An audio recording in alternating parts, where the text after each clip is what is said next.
අපි දැන් මේ කතා කරගෙන ආවේ වේතන කළමනාකරණයනේ. හරි. ඒතර වේතන කළමනාකරණය වැදගත්ම සාධකයක් වෙනවා මුල්‍ය ආයතන වලට හේතුව වේතන කළමනාකරණය තුල කළමනාකරණය කරන්නේ සේවකයන් වෙනුවෙන් ගෙවන වැටුප්සා වෙන දීමනාවල පිරිවැය. ඒතර වේතන කියන්නේ මූලිකවම සේවකයන් තමන්ගේ ආයතනය වෙනුවෙන් ලබා දෙන කන්ට්‍රිබියුෂන් එක දායකත්වයට ආයතනය විසින් ලබා දෙන ප්‍රතිලාභය. ආයතනය ඉලක්ක සකස් කරලා සේවකයන්ට වැඩ බෙදලා දීලා සේවකයන්ගෙන් බලාපොරොත්තු වෙනවා මේ දේවල් කරන්න ඕන කියලා. ඒකට ප්‍රමාණවත් ප්‍රතිලාභයක් රිටර්න් එකක් සේවකයන්ට ලබා දෙනවා. ඒක ලංකාව වගේ රටවල් වල වේතන මේ මූලික සාධකයක් වෙලා තියෙනවා සේවකයන් තෘප්තිමත් කිරීමට.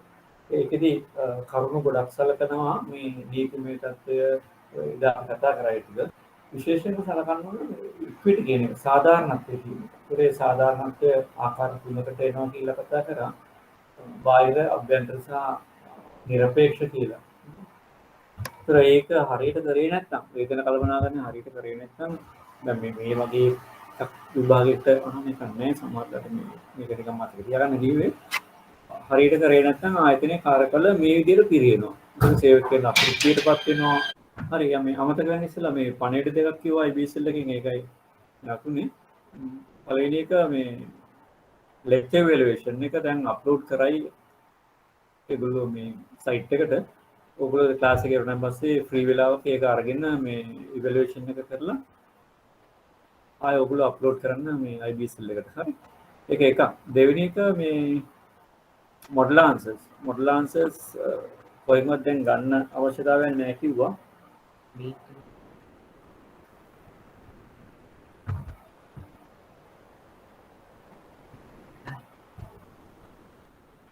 මොඩල් ආන්සර්ස් කොහෙන් ගන්න අවශ්‍යතාවයක් නැහැ කිව්වා. ඒකට ඒක මේ ඉස්සරහදී අප්ලෝඩ් කරයි.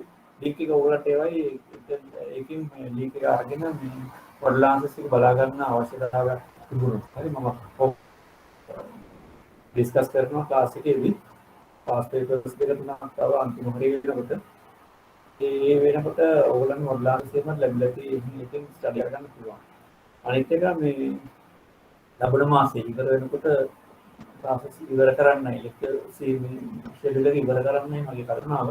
තව පරිමාණ හතරක් වගේ තියෙනවා. මොනවා හරි ප්‍රශ්නයක් තියෙනවා නම් මේ අතර අහන්න අපි ඩිස්කස් කරනකොට පේපර්ස් එක දැනගන්න පුළුවන්. හරි. දැන් වේතන හරියට ලැබුණ නැත්නම් ආයතනීය සේවකයන්ට ඒගොල්ලන්ට වේතන අපෘප්තියක් ඇති වෙනවා. ඒගොල්ලෝ ඒ නිසා වැඩි වේතන සඳහා අපේක්ෂාවක් ඇති කරගන්නවා. ඒ ඉස්සරහට වෙන දේවල් ඔක්කොම සිද්ධ වෙනවා. මේවා තමයි වේතන සඳහා බලපාන මේ බාහිර සාධක. රාජ්‍ය නීති, වෘත්තීය සම්ප්‍රදාය, ජීවන විධම ඒ වගේ දේවල්. මේවා තමයි වේතන සඳහා බලපාන මේ පෞද්ගලික හරි ඒ ආයතනයට සුවිශේෂ සාධක. හරි. කොමන් එකක් නෙමෙයි. අර උඩින් කතා කරපු ඒවා ටික ඔක්කොම මේ කොමන් ඒවා. සීලම ආයතන වලට පොදු මේ බාහිර සාධක. බාහිර තියෙන සාධක. ඒතර මේ අතර මේ පැත්තකින් ගත්තොත් එහෙම බාහිර අභියෝග. ඒවට ජය ගන්න ඕන මේ එමත හරින්න අවශ්‍ය විදිහට ආයතනයේ අභ්‍යන්තර සකස් කරගන්න. මේක මේ ආයතනයේ සුවිශේෂ සාධකයක්. ඒ වගේම ඒ ආයතනය තුළ ඉන්න පුද්ගලයන්ගේ සුවිශේෂ සාධක. ඒක පාලකුරුදා අභිදාපන සුසුකම්. ඒකට ඒ වෙලාවෙල සේවකයාට සුවිශේෂ සාධක. සේවා නියුක්තයන්ගේ ස්ථාවරභාවය ආයතනයේ සාධකයක්. ආයතනය කොහොමද සේවකයන් ගන්න කියන එක. තීරවද අයිනියම් සේවකයෙකු විදිහට කොන්ත්‍රාත් සේවකයෙකු විදිහට අන්න ඒ වගේ.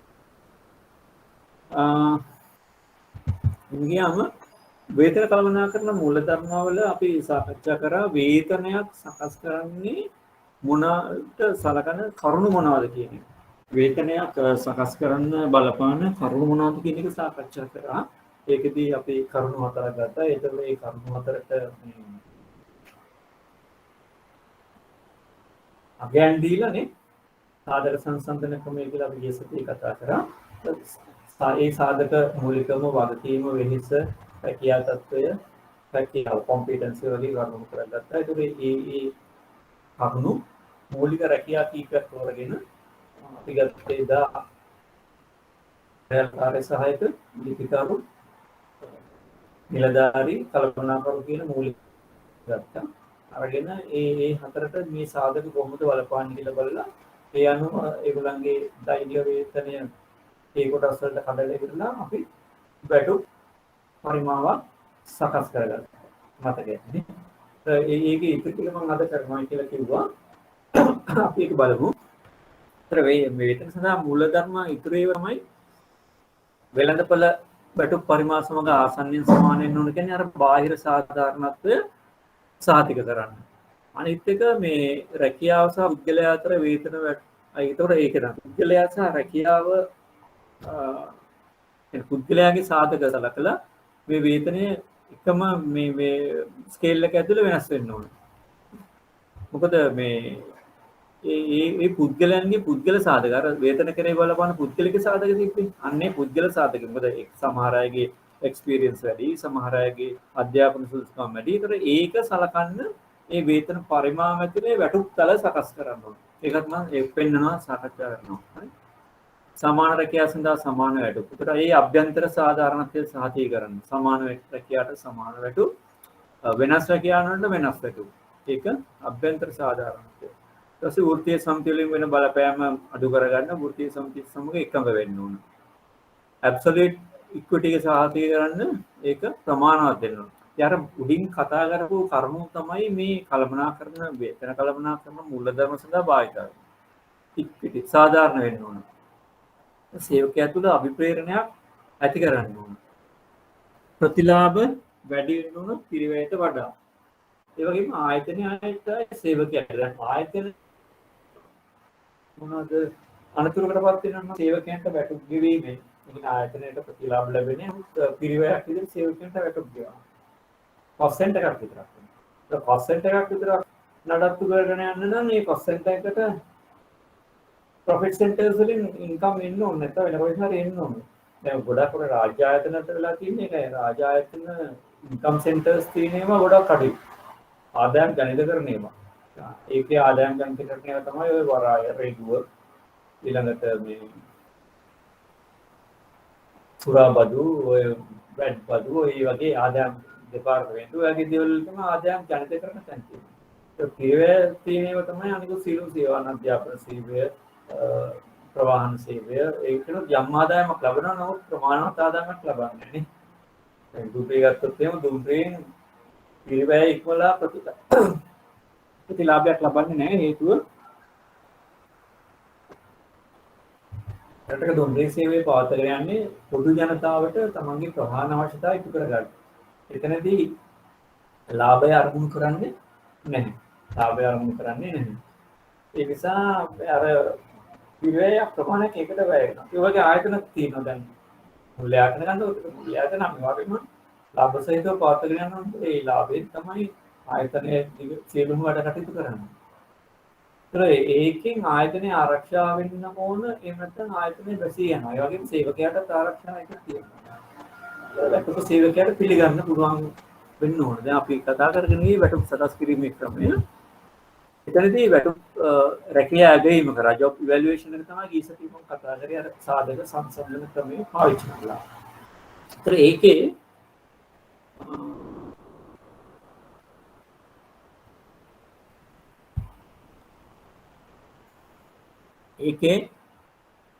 වැටුප් දැන් මම කිව්වා සාධක හතරක් ගන්නවා. ඒ සාධක හතර අරගෙන ඒ සාධක හතර අතර ඒ සාධකවල බලපෑම මත දෛනික වැටුප බෙදලා ඉවර වෙලා ඊළඟට අපි ගන්නවා ෆැක්ටර් කම්පැරිසන් ෂීට් එකේදී මේ සාධක අනුව කොහෙද මේගොල්ලෝ ඉන්න ඕන කියලා. right? දැන් කළමනාකරු සහ නිලධාරී අතර තව තනතුරක් තියෙනවා නම් නියෝජ්‍ය කළමනාකරු සහකාර කළමනාකරු කියලා තව තනතුරක් තියෙනවා නම් ඒ තනතුරට භාවිත වෙන සාධක හතර ප්‍රතිශතය අරගෙන අර ෆැක්ටර් කම්පැරිසන් ෂීට් එකේ දාලා අපිට ගන්න පුළුවන් එයාට ගෙවන්න ඕන ටෝටල් සැලරි එක මොකක්ද කියලා. ඒකට දැන් කළමනාකරට අපි ගිය සතියේ තීරණය කරේ 4000ක් දෛනික වැටුප. නිලධාරීට තීරණය කරේ 3000ක් දෛනික වැටුපනේ. තද සහකාර කළමනාකරුවෝ නියෝජ්‍ය කළමනාකරුවෝ අතරමැදි තනතුරක සඳහා ওই දෙක මැද්දේ 3000යි 4000යි අතර මැද්දේ වැටුපක් තමයි තීරණය වෙන්න ඕන. ඒකද ඒක තමයි අභ්‍යන්තර සාධාරණත්වයේ තහවුරු කරන්නේ. හරි. දැන් නිලධාරි සහ ලිපිකරු අතරේ තව මේ ලේයර් එකක් තියෙනවා. 2000යි 3000යි අතර තමයි. මොකද අපි නිලධාරීට 3000ක් ගන්නකොට ලිපිකරුට ගත්තේ 2000යි. ඒ දෙක අතරේ. දැන් ලිපිකරු සහ කාර්යාලකාර සේවක කියන්නේ අතරේ යම්කිසි තනතුරක් තියෙනවා නම් මේකට සෙට් වෙන්න ඕනේ. ඒකට සකස් කරන්න ඕන 1000යි 2000යි අතර වැටුපක්. මොකද අපි කාර්යාලකාර සේවයකට ගත්තේ මෙයට ගත්තේ අපි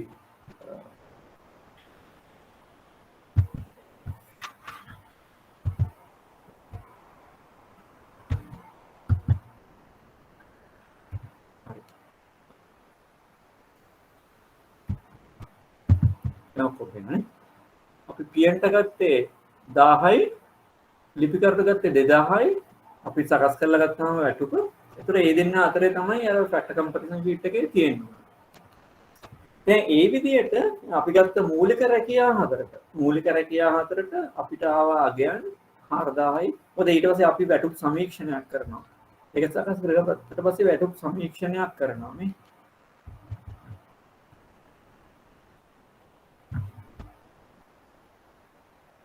රැකියා ගෙවීමෙන් පස්සේ වැටුප් සමීක්ෂණයක් කරන්න ඕනේ. වැටුප් සමීක්ෂණයක් කරලා බාහිර වැටුප් එක්කලා බාහිර සාධාරණත්වය තහවුරු කරන්න ඕනේ. සංසන්දනය කරන්න ඕනේ. ඊළඟට තමයි අපි අපේ වැටුප් විවෘත සකස් කරන්නේ. right? වැටුප් විවෘත සකස් කරන්නේ. ඒ වැටුප් විවෘත සකස් කිරීමේදී මේ වගේ y අක්ෂයේ මුදලක් x අක්ෂයේ රැකියා ටික graph එකකට දානවා. දැන් pn teller officer මැනේජර් කියලා තනතුරු හතර x අක්ෂයට දාලා y අක්ෂයට දානවා. ඒගොල්ලන්ගේ මැද තියෙන සැලරි රේන්ජ් එකේ හදනවා. දැන් මේ බලන්න 1000 කියන එකේ ඉන්නේ pn 2000 කියන එකේ ඉන්නවා teller 3000 කියන එක මේක තව ටිකක් සංකීර්ණ කතාවක්. ඒතර මට මේ සීලුම දේවල් ඕගොල්ලෝ දැනගන්න අවශ්‍ය දාන්නේ. ඔෆිසර් 3000 4000 ග්‍රේඩ් එකේ ඉන්නවා මැනේජර්. මට ගිය සතියේ කීප දෙනෙක් කිව්වා ඒක තව ටිකක් පැහැදිලි කරන්න කියලා. ඒ අනුව තමයි මේක ගත්තේ. ඒතර මේ වගේ graph එකක් සකස් කරනවා. ඒක වැටුප් පරිමාව.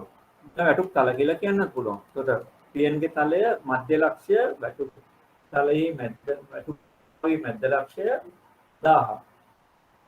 teller ගේ වැටුප් පරිමාවයේ මැද පොයින්ට් එක මිඩ් පොයින්ට් එක 2000. එතනදී මේගොල්ලන්ම දානවා. දැන් අපි ෆැක්ටර් කම්පැරිසන් එකෙන් තව මේ තනතුරු සකස් හොයාගත්තා.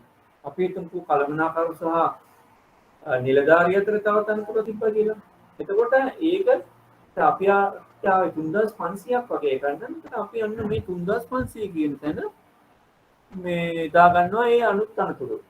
එයා සහකාර කළමනාකරු නියෝජ්‍ය කළමනාකරු වෙන්න පුළුවන්. ඔය විදිහට සියලුම තනතුරු සඳහා ආයතනයේ අර මූලික රැකියා කීපය පදනම් කරගෙන දැන් මම මෙතන ගත්තේ 4යි. ඕනනම් අපිට ආයතනයේ ස්වභාවය අනුව 4ට වඩා ගන්න පුළුවන් 10ක් 15ක් 20ක් 25කට වැඩිපුර ගත්තාම තමයි වැඩි නිවැරදිතාවයක් එන්නේ. හරි නිවැරදිතාවයක් එන්නේ. අතරමැදි තනතුරු අර වගේ පූර්ණ සමීක්ෂණයක් කරන්න ඕනේ නැහැ. මේ හතරත් එක්කලා කම්පෙයාර් කරලා ප්ලේස් කරන්න පුළුවන්. හරි? මොකද ඒකත් ලොකු වේදමක් වෙන වැඩක් නිසා. ඒතර මේක තමයි වැටුප් පරිමාව. වැටුප් පරිමාව මේක. මේ විදිහට සකස් කරගන්නවා. ඊළඟ ස්ටෙප් එක තමයි වැටුප් තල. දැන් මම කිව්වා එක එක ශ්‍රේණියේ ඉන්න පුද්ගලයන්ගේ පෞද්ගලික කාරණා වෙනස්. නේ අපි කිව්වේ රැකියා වැටුප් සඳහා බලපාන පෞද්ගලික කාරණා. ඒගොල්ලෝ ඒ ශ්‍රේණියේ ඉන්න කාලය වෙනස්. එක්කෙනෙක්ගේ එක්ස්පීරියන්ස් එක අවුරුදු 2යි, තව එක්කෙනෙක්ගේ 4යි, තව එක්කෙනෙක්ගේ 5යි ඒ විදිහට.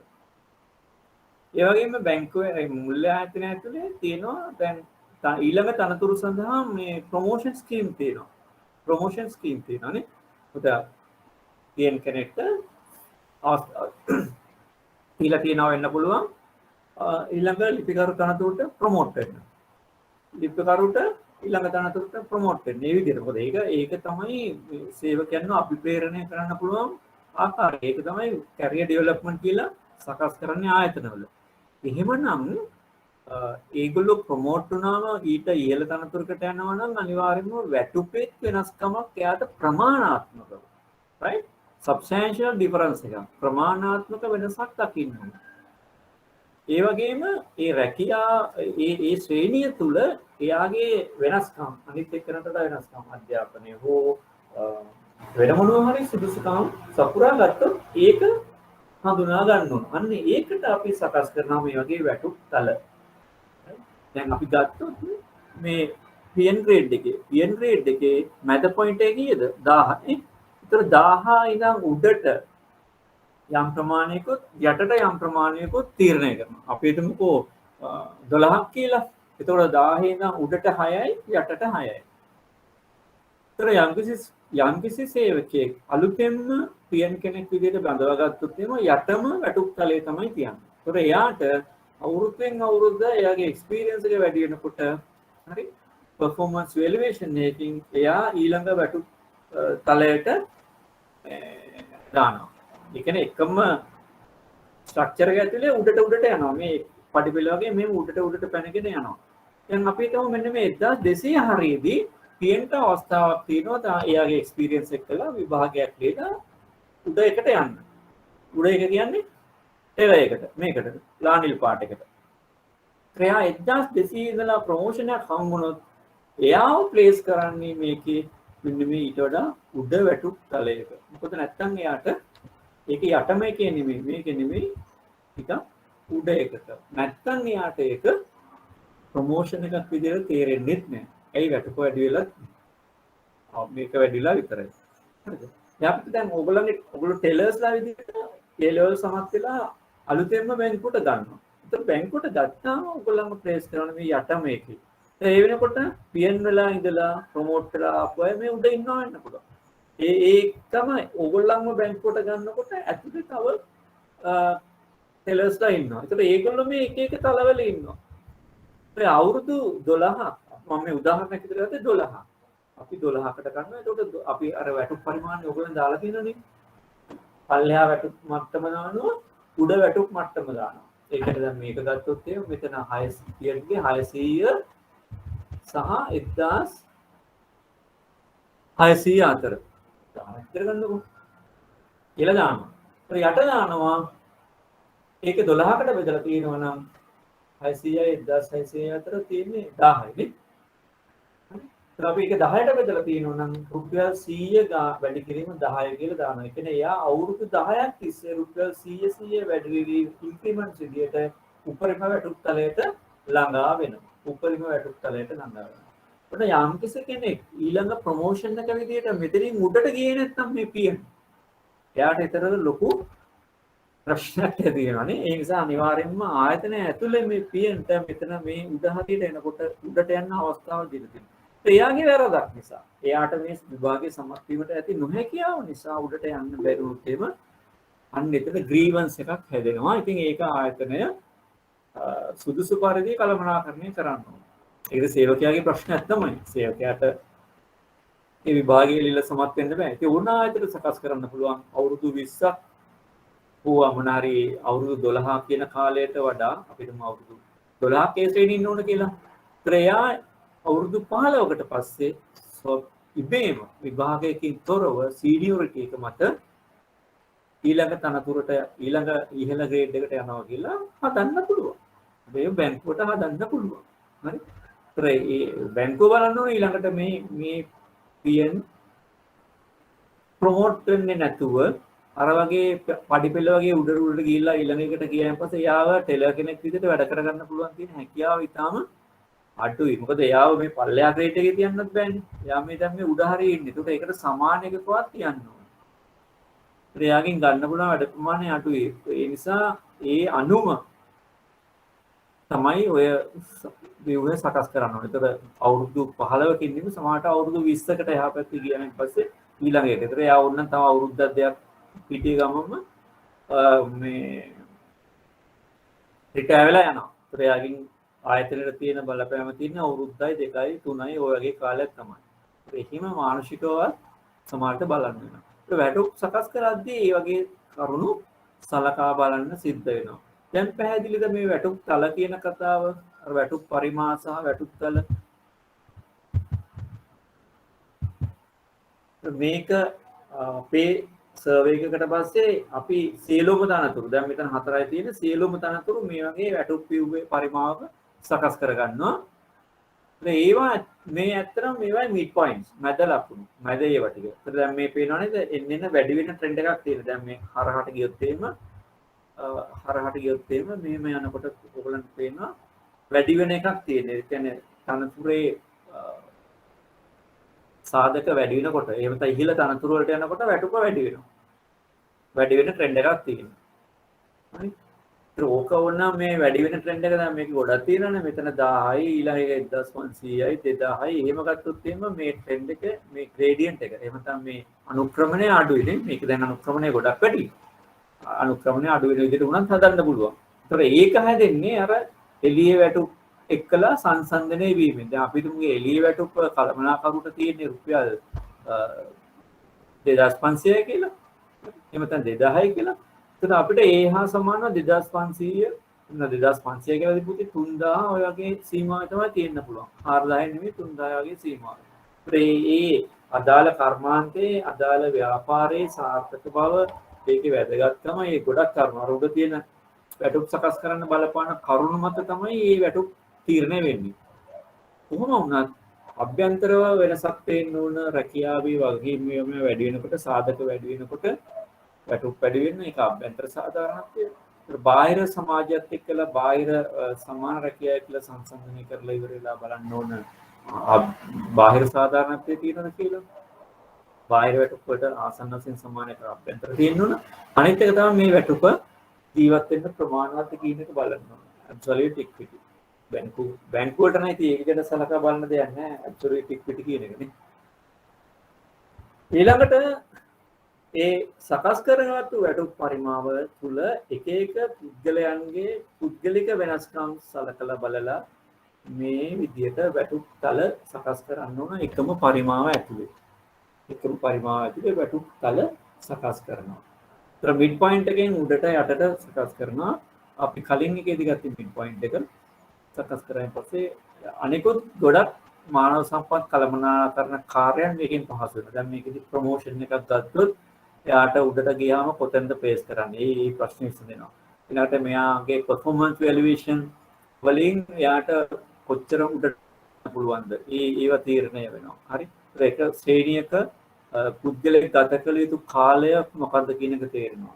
ඒ ශ්‍රේණියෙන් ඊළඟ ශ්‍රේණියට උසස් කිරීම සඳහා නිර්ණායක සෙට් කරන්න ඕන වැටුප් තල එමෙද අවුරුදු ගණන විශේෂම අවුරුදු ගණන තීරණය කරන්න පුළුවන්. දැන් පියන් එයා බාහිරින් මොනවා හරි මේ ටෙල ගන්නකොට ටෙල බාහිරින් එයා උපාධියක් පෞද්ගලිකව ලබා ගන්නවා. එතකොට මේ ස්කීම් එක ඇතුලේ තියෙන්න ඕන උපාධිය සමග අවුරුදු 3කට හරි 5කට හරි පස්සේ ඊළඟ ශ්‍රේණිය සඳහා යන්න පුළුවන්. ඉතින් ඒ සියල්ල මේ වැටුප් පරිමාව තුළ නිර්ණය වෙනවා.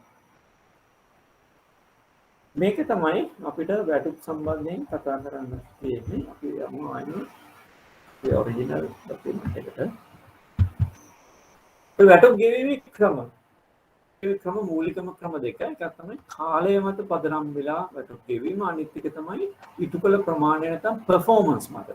හරි? performance මත පදනම් වෙලා වැටුප් ගෙවීම. එක්කෝ කාලය මත එක්කෝ performance මත. කාලය මත පදනම් වෙලා වැටුප් ගෙවීම එක ගොඩක් වෙලාවට තීරණය වෙන්නේ වෘත්තීය සමිතිවල ඉල්ලීම සහ බලපෑම මත.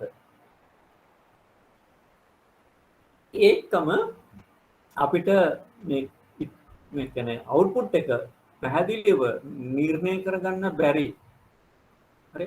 පැහැදිලිව නිර්ණය කරගන්න බැරි. අපිට දැන් යම් කිසි කර්මාන්ත ශාලාවක ඒකට ප්‍රමාණයක් නිපදවනවා නම් අපිට පුළුවන් ඒ නිපදවන ඒකට ප්‍රමාණය. දැන් උදාහරණයක් විදිහට අපි කතා කරේ පෞද්ගලික දවසල දලු කඩන එක තේ වතු වල. ඒතකොට ඒගොල්ලෝ මේ ආම්පුතුන් යෝජනා කරේ හරි අපි මේ මට්ටම දක්වා හැම කෙනෙක්ටම ගෙවනවා. ඒක මොකෝ 1000ක් රුපියල් 1000ක් ගෙවන්න කිව්වේ. ඒක රුපියල් 700ක් දක්වා හැම කෙනාටම ගෙවනවා. ඒතකොට අවම මෙච්චර දලු කඩන්න ඕන. අවම දලු කඩන්න ඕන එයා කිලෝ ගාණක්. එතනින් එහාට කඩන දලු ප්‍රමාණය අනුව දලු කිලෝයකට කීයක් හරි රුපියල් ගාණක් දාලා ඒ ප්‍රමාණය කියනවා. ඒතකොට ඒකෙන් වාසිය වෙන්නේ ආයතනයට සේවකයට දෙන්නටම වාසි වෙනවා. මොකද හේතුව ආයතනයට වැඩි දළු ප්‍රමාණයක් කඩා ගන්න පුළුවන් වෙනවා. ඒ කියන්නේ වත්තට වැඩි දළු ප්‍රමාණයක් කඩා ගන්න පුළුවන්. ඉතින් ඒගොල්ලන්ට ඒ නිසා වැඩි තේ ප්‍රමාණයක් නිපදවා ගන්න පුළුවන් වෙනවා. අනිත් පැත්තෙන් සේවකයට වාසියක් වෙන්නේ සේවකයාගේ කාර්යඵල සාධනය performance level එක වැඩි වෙනකොට එයාට ලැබෙන ප්‍රමාණය වැඩි වෙනවා. හරි?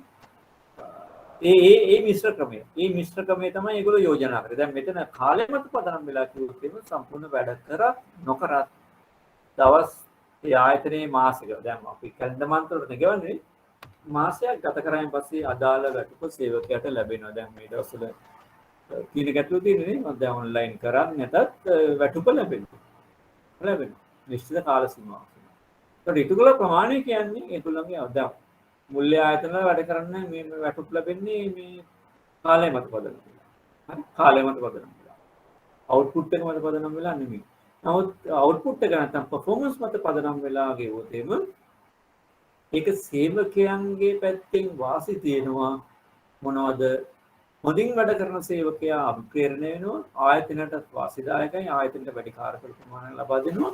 කියන හොඳට වැඩ කරන සේවකයා හඳුනා ගන්න පුළුවන්. ඔවුන් අගය කරන්න පුළුවන්. ඔවුන් අභිප්‍රේරණය කරන්න පුළුවන්. අනිත් පැත්තෙන් යම් සේවක ප්‍රමාණයක් අභිප්‍රේරණය වෙන්නේ නැහැ. හරි? ඒ නිසා වෘත්තීය සමිති වලින් බලපෑම් ඇති වෙන්න පුළුවන්. ඒ වගේ ගැටලු ඇති වෙන්න පුළුවන්.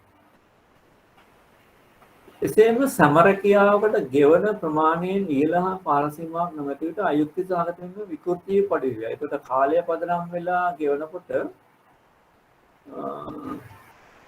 එක් මට්ටමක් දක්වා සේවකයන් අභිප්‍රේරණය කරනවා. ඒත් සේවකයාගේ කාර්යඵල ඉහළ නැගීමට අවශ්‍ය නම් පෞද්ගලික කාර්යාලයෙන්ම පෞද්ගලික කාර්යඵල මත ප්‍රතිලාභ ලබා දීම කර යුතුයි.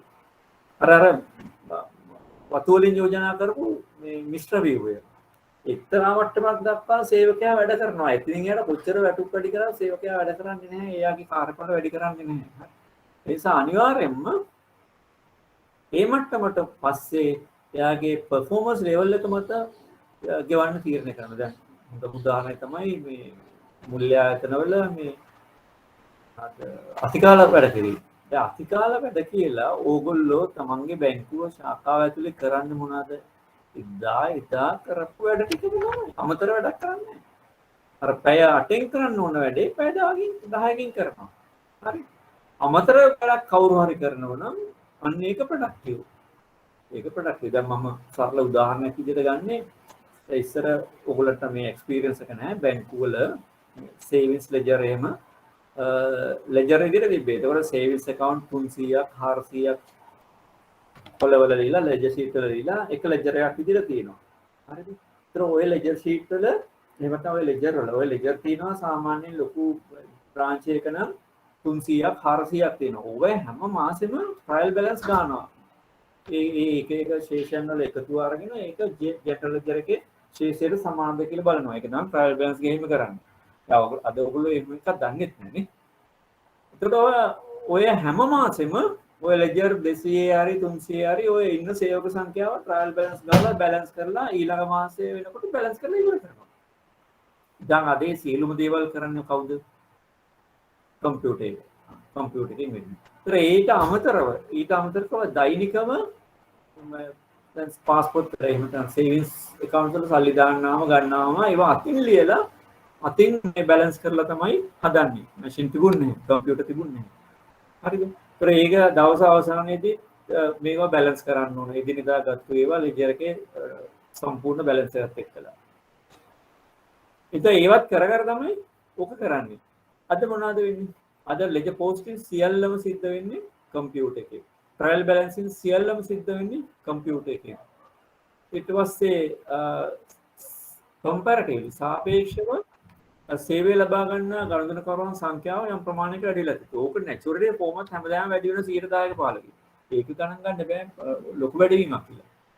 නමුත් කරන වැඩ ප්‍රමාණය මට තේරෙන විදිහට සාපේක්ෂව අඩු වෙලා තියෙනවා. හරි අද ගොඩක් ඒවා ඇප්සලින් කරනවා. අද බැංකුවට ස්ටාෆ් මේ ගණනකරුවෝ එන්නේත් නැහැ. හරි ගොඩක් ඒවාද ඇප්සලින් කරනවා. ඔය යම් ප්‍රමාණයක් ගණනකරුවෝ බැංකුවට එන්නේ. කාර්යඵල ප්‍රමාණය සේවකයන්ගේ අඩු වෙනවා කියන එක තමයි මගේ ඇඟීම. මේ වගේ ගැටලු තියෙනවා. එතකොට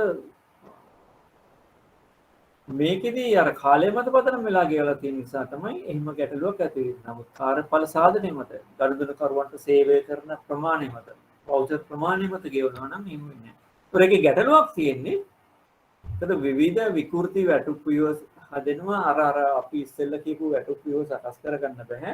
අසාධාරණ වෙන්න පුළුවන්. ඒතර ඒ සේවකයා සහ කළමනාකරුවා අතර තියෙන පෞද්ගලික සම්බන්ධකම් උඩ වැටුප් වෙනස් වෙන්න පුළුවන් නේ. ඒ වගේ දේවල් සිද්ධ වෙනවා. වැටුප් ව්‍යුහයක අඩංගු යුතු කරුණු. රැකියා වර්ගකල විතර එනවා වැටුප් තල තියෙනවා. අපි අර කලින් කතා කරපු දේවල්. වැටුප් තල ඉහළ සහ පහළ එකක් තියෙනවා. දැන් ඉහළ අගයක් තියෙනවා පහළ අගයක් තියෙනවා. වැටුප් පරිමාව පළලකින් යුක්ත වෙන්න ඕන කියන්නේ අර ඉහළ අගය සහ පහළ අගය අතර තල ගොඩක් තියෙන්න ඕන. ඉහළ අගය හා පහළ අගය අතර අපි තුමුකෝ පහක් තියෙනවා නම් වැටුප් වර්ධක. එතකොට පස්වෙනි අවුරුද්දෙන් පස්සේ අර සේවකයට මොකද වෙන්නේ? ගැටලුවක් නේ. ඒ නිසා ප්‍රමාණවත් පළලක් තියෙන්න ඕන. මධ්‍ය ලක්ෂ්‍ය දෙක අතර ප්‍රමාණවත් පරතරයක් තියෙන්න ඕන. දැන් එතකොට පියන්ගේ මධ්‍ය ලක්ෂ්‍ය අපි කිව්වා 1000යි. ටෙලර්ගේ මධ්‍ය ලක්ෂ්‍ය අපි කිව්වා 2000යි. ඒතර 1000 2000 අතර ලොකු පරතරයක් තියෙනවා. ඒතර ඒක නිසා පියන් කෙනෙක් ටෙලර් කෙනෙක් බවට උසස් වීමක් ලැබුවොත් එහෙම ඒක උසස් වීමක් විදිහට තේරෙනවා. මොකද උසස් වීමක් ලද විට වැටුප් ලබා දෙන වැටුප් පරිමාව පෙර වැටුප් අතර ප්‍රමාණවත් වේතනයක් ඇතිවීම සඳහා වෙන්න ඕන. එහෙම නැති වුණොත් මේක ප්‍රොමෝෂන් එකක් විදිහට සැලකෙන්නේ නැහැ. ඒ සමානම වැටුපක් වගේ ලැබෙන්නේ වැඩ විතරයි වැඩිලා තියෙන්නේ. හරි. ඊළඟට වේතන රහස්‍යභාවය. ආවෘත වේතන විවෘත වේතන. ඒක සමහර ශ්‍රේණිවල වැටුප් තොරතුරු දෙන්නේ නැහැ. විශේෂයෙන්ම ඉහළ ශ්‍රේණිවල. ඒවා කම්පෙයාර් කරන්න බෑ කියන පදනමෙන් තමයි එහෙම කරන්නේ. ඒතකොට ඒවා ආවෘත වේතන. විවෘත වේතන කියන්නේ සියලු දේවල් ප්‍රසිද්ධයි. දැන් බැංකු ගත්තොත් එහෙම බැංකු වල ලංකා බැංකු සේවක සංගමයත් එක්කලා අත්සන් කරනවා රාජ්‍ය බැංකු වල පළවෙනි ශ්‍රේණියේ නිලධාරීන් දක්වා වන වැටුප් අත්සන් කරනවා. ඒතර ඒක චක්‍රලේඛයක් දාලා ප්‍රසිද්ධ කරනවා. දැන් හැමෝම දන්නවා මේ ග්‍රේඩ් 1 ඔෆිසර් කෙනෙක්ට වෙනකම් පල්ලෙහා මට්ටමේ ඉඳන් ලැබෙන වැටුප් මොනවද කියලා. නමුත් එතනින් උඩට තියෙන වැටුප් ඒ විදිහට මේ ප්‍රසිද්ධ කරන්නේ නැහැ. ඒකට හදනවා මොකද්ද මේ සාමූහික විශ්මක් ගන්නවා. නමුත් ප්‍රසිද්ධ කරන්නේ නැහැ.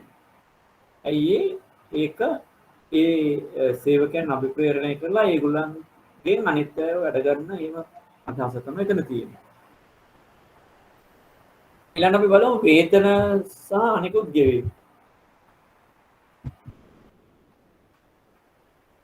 අනිකුත් ගෙවීම් ප්‍රධාන කොටස් දෙකක් තියෙනවා. වේතනයක ප්‍රධාන කොටස් දෙකක් තියෙනවා. මූලික වේතන. හරි. සහ අතිරේක දීමන.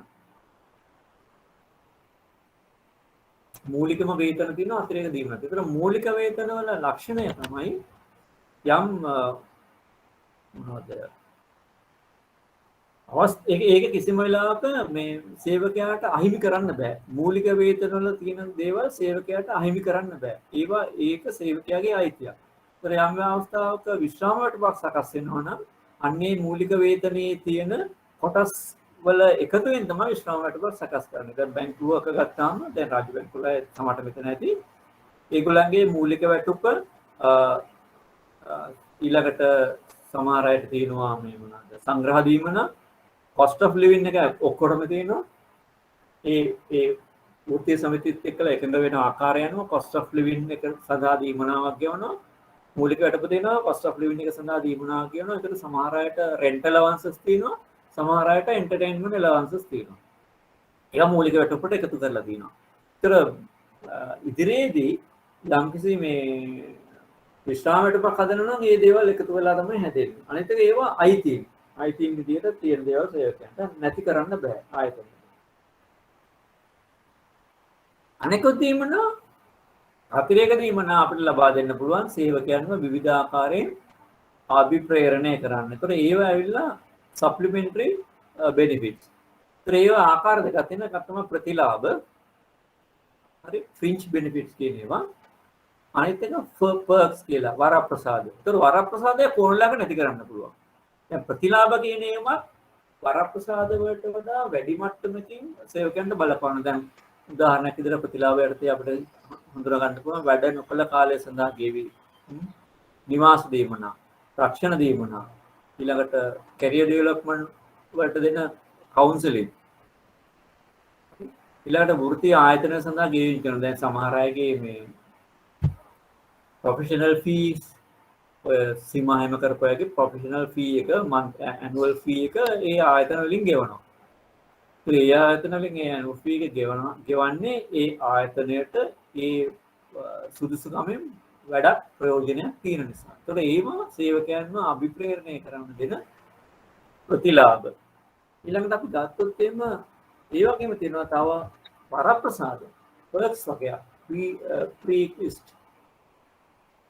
perks මේවා ඕනම වෙලාවක නවත්තන්න පුළුවන් වරප්‍රසාද. එකතු කරන්න උනත් පුළුවන්. ඒතර ඒවා වැටුප් වලින් මූලික වැටුප් වලින් අමතරව පිටස්තරව ඒතර ඒවටත් ගොඩක් වෙලාවට මේ වෘත්තීය සමිතියත් එක්කලා දැන් මූලික වැටුප් සම්බන්ධයෙන් සාකච්ඡා ඉවරනායින් පස්සේ ඊළඟට අනෙකුත් ප්‍රතිලාභ සම්බන්ධයෙන් එකඟතාවයක් ඇති කර ගන්නවා. එතනදී තමයි ඕවර් ටයිම් රේට්ස් කොච්චර ප්‍රමාණයකින් වැඩි කරනවද මේ වගේ දේවල් තීරණය වෙන්නේ. ඒවා අතිරේක ප්‍රතිලාභ.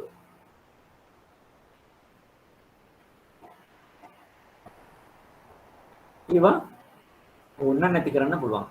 ඒක ආයතනයක සමස්ත පිරිවැයෙන් විශාල කොටසක් සේවක පිරිවැය වන අතර එම පිරිවැය ප්‍රමාණවත් ප්‍රතිලාභයක් සේවකයන්ගෙන් ආයතනයට ලැබිය යුතුය.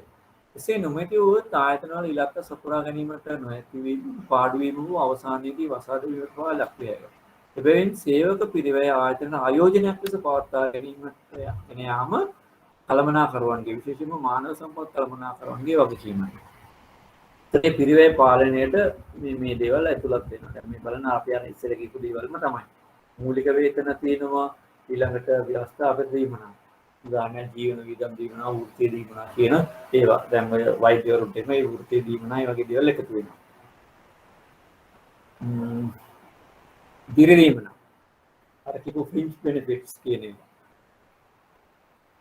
ආයතනික ප්‍රතිපත්ති දීමනා පිළිබඳ පිරිවැය පාලනය ආයතනය ප්‍රතිපත්ති මත ඒ දීමනා සම්බන්ධයෙන් දෙන කොස්ට් එක කන්ට්‍රෝල් කරන ඒවා. ඊළඟ සුබ සාධනෙ දැන් බැංකු වල අය තියෙන අමතරව අර උඩ කීපයට අමතරව මොනවාද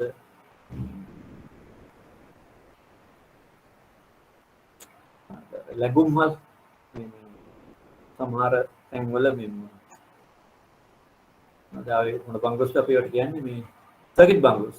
මේ සර්කිට් බංගලෝස් පහසුකම් ලබා දෙනවා. විනෝද චාරිකාවක් ගියාම අඩු මුදලකට නැතිලා ඉන්න පුළුවන් වෙනවා. ඒවත් ඇත්තම වරප්‍රසාද හෝ මේ ප්‍රතිලාභ විදියට සලකන්න පුළුවන්. වරප්‍රසාද හෝ ප්‍රතිලාභ. ඒක සමහරට ප්‍රතිලාභයක් විදියට සලකන්නත් පුළුවන්. ඒක වරප්‍රසාදයක් විදියට සලකන්නත් පුළුවන්. ඊළඟට විශ්‍රාමික ජීවනය පිළිබඳ පිරිවැය. ඒවත් මූලික වැටුප් වලට අයිති නැති නමුත් ඒ සම්බන්ධයෙන් එකතු වෙන දේවල්. විශ්‍රාම ආරමුදල්, අර්ථසාධක, ඊළඟට භාරකාර ආරමුදල්. ඒවටත් වෙන් කිරීම ආයතනය කරනවා. මූලික පඩියේ ඒක වෙන්නේ නැහැ. නමුත් සේවකයන් වෙනුවෙන් මේ වෙන් කිරීම කරන්න ඕන. අනිත් පැත්තෙන් වේතන පරිපාලනය සඳහා වියදම් වෙනවා. ඒ ස්ටාෆ් එකම නඩත්තු කරන්න, ඒ ලේඛන print කරන්න වගේ දේවල්. ඔය ගොඩක් කරුණු අතලත් වෙනවා වේතන සම්බන්ධයෙන්. ඒක හොඳින් කන්ට්‍රෝල් කරගත්තේ නැත්නම් වේතන ආයතනයට ඒක විශාල කොස්ට් එකක් වෙනවා. හොඳින් කන්ට්‍රෝල් කරගන්නවා කියන්නේ හොඳින් කල්පනාකරණය කරගන්නවා කියන්නේ ලබා දෙන ප්‍රතිලාභ ප්‍රමාණවත් එහෙම නැත්නම් සේවකයන්ට ලබා දෙන වැටුප් සහ අනිකුත් දීමනාවට ප්‍රමාණවත් ප්‍රතිලාභයක් සේවකයන්ගෙන් ආයතනයට ලැබෙන්න ඕනේ. දැන් පැහැදිලි නේද අර මගෙන් ගිය සතියේ ඇහුවේ කීප දෙනෙක් මොනවද වැටුප් පරිමා වැටුප් තල සම්බන්ධයෙන් හරි නේද? දැන් ඒ ඊළඟ වැදගත් තමයි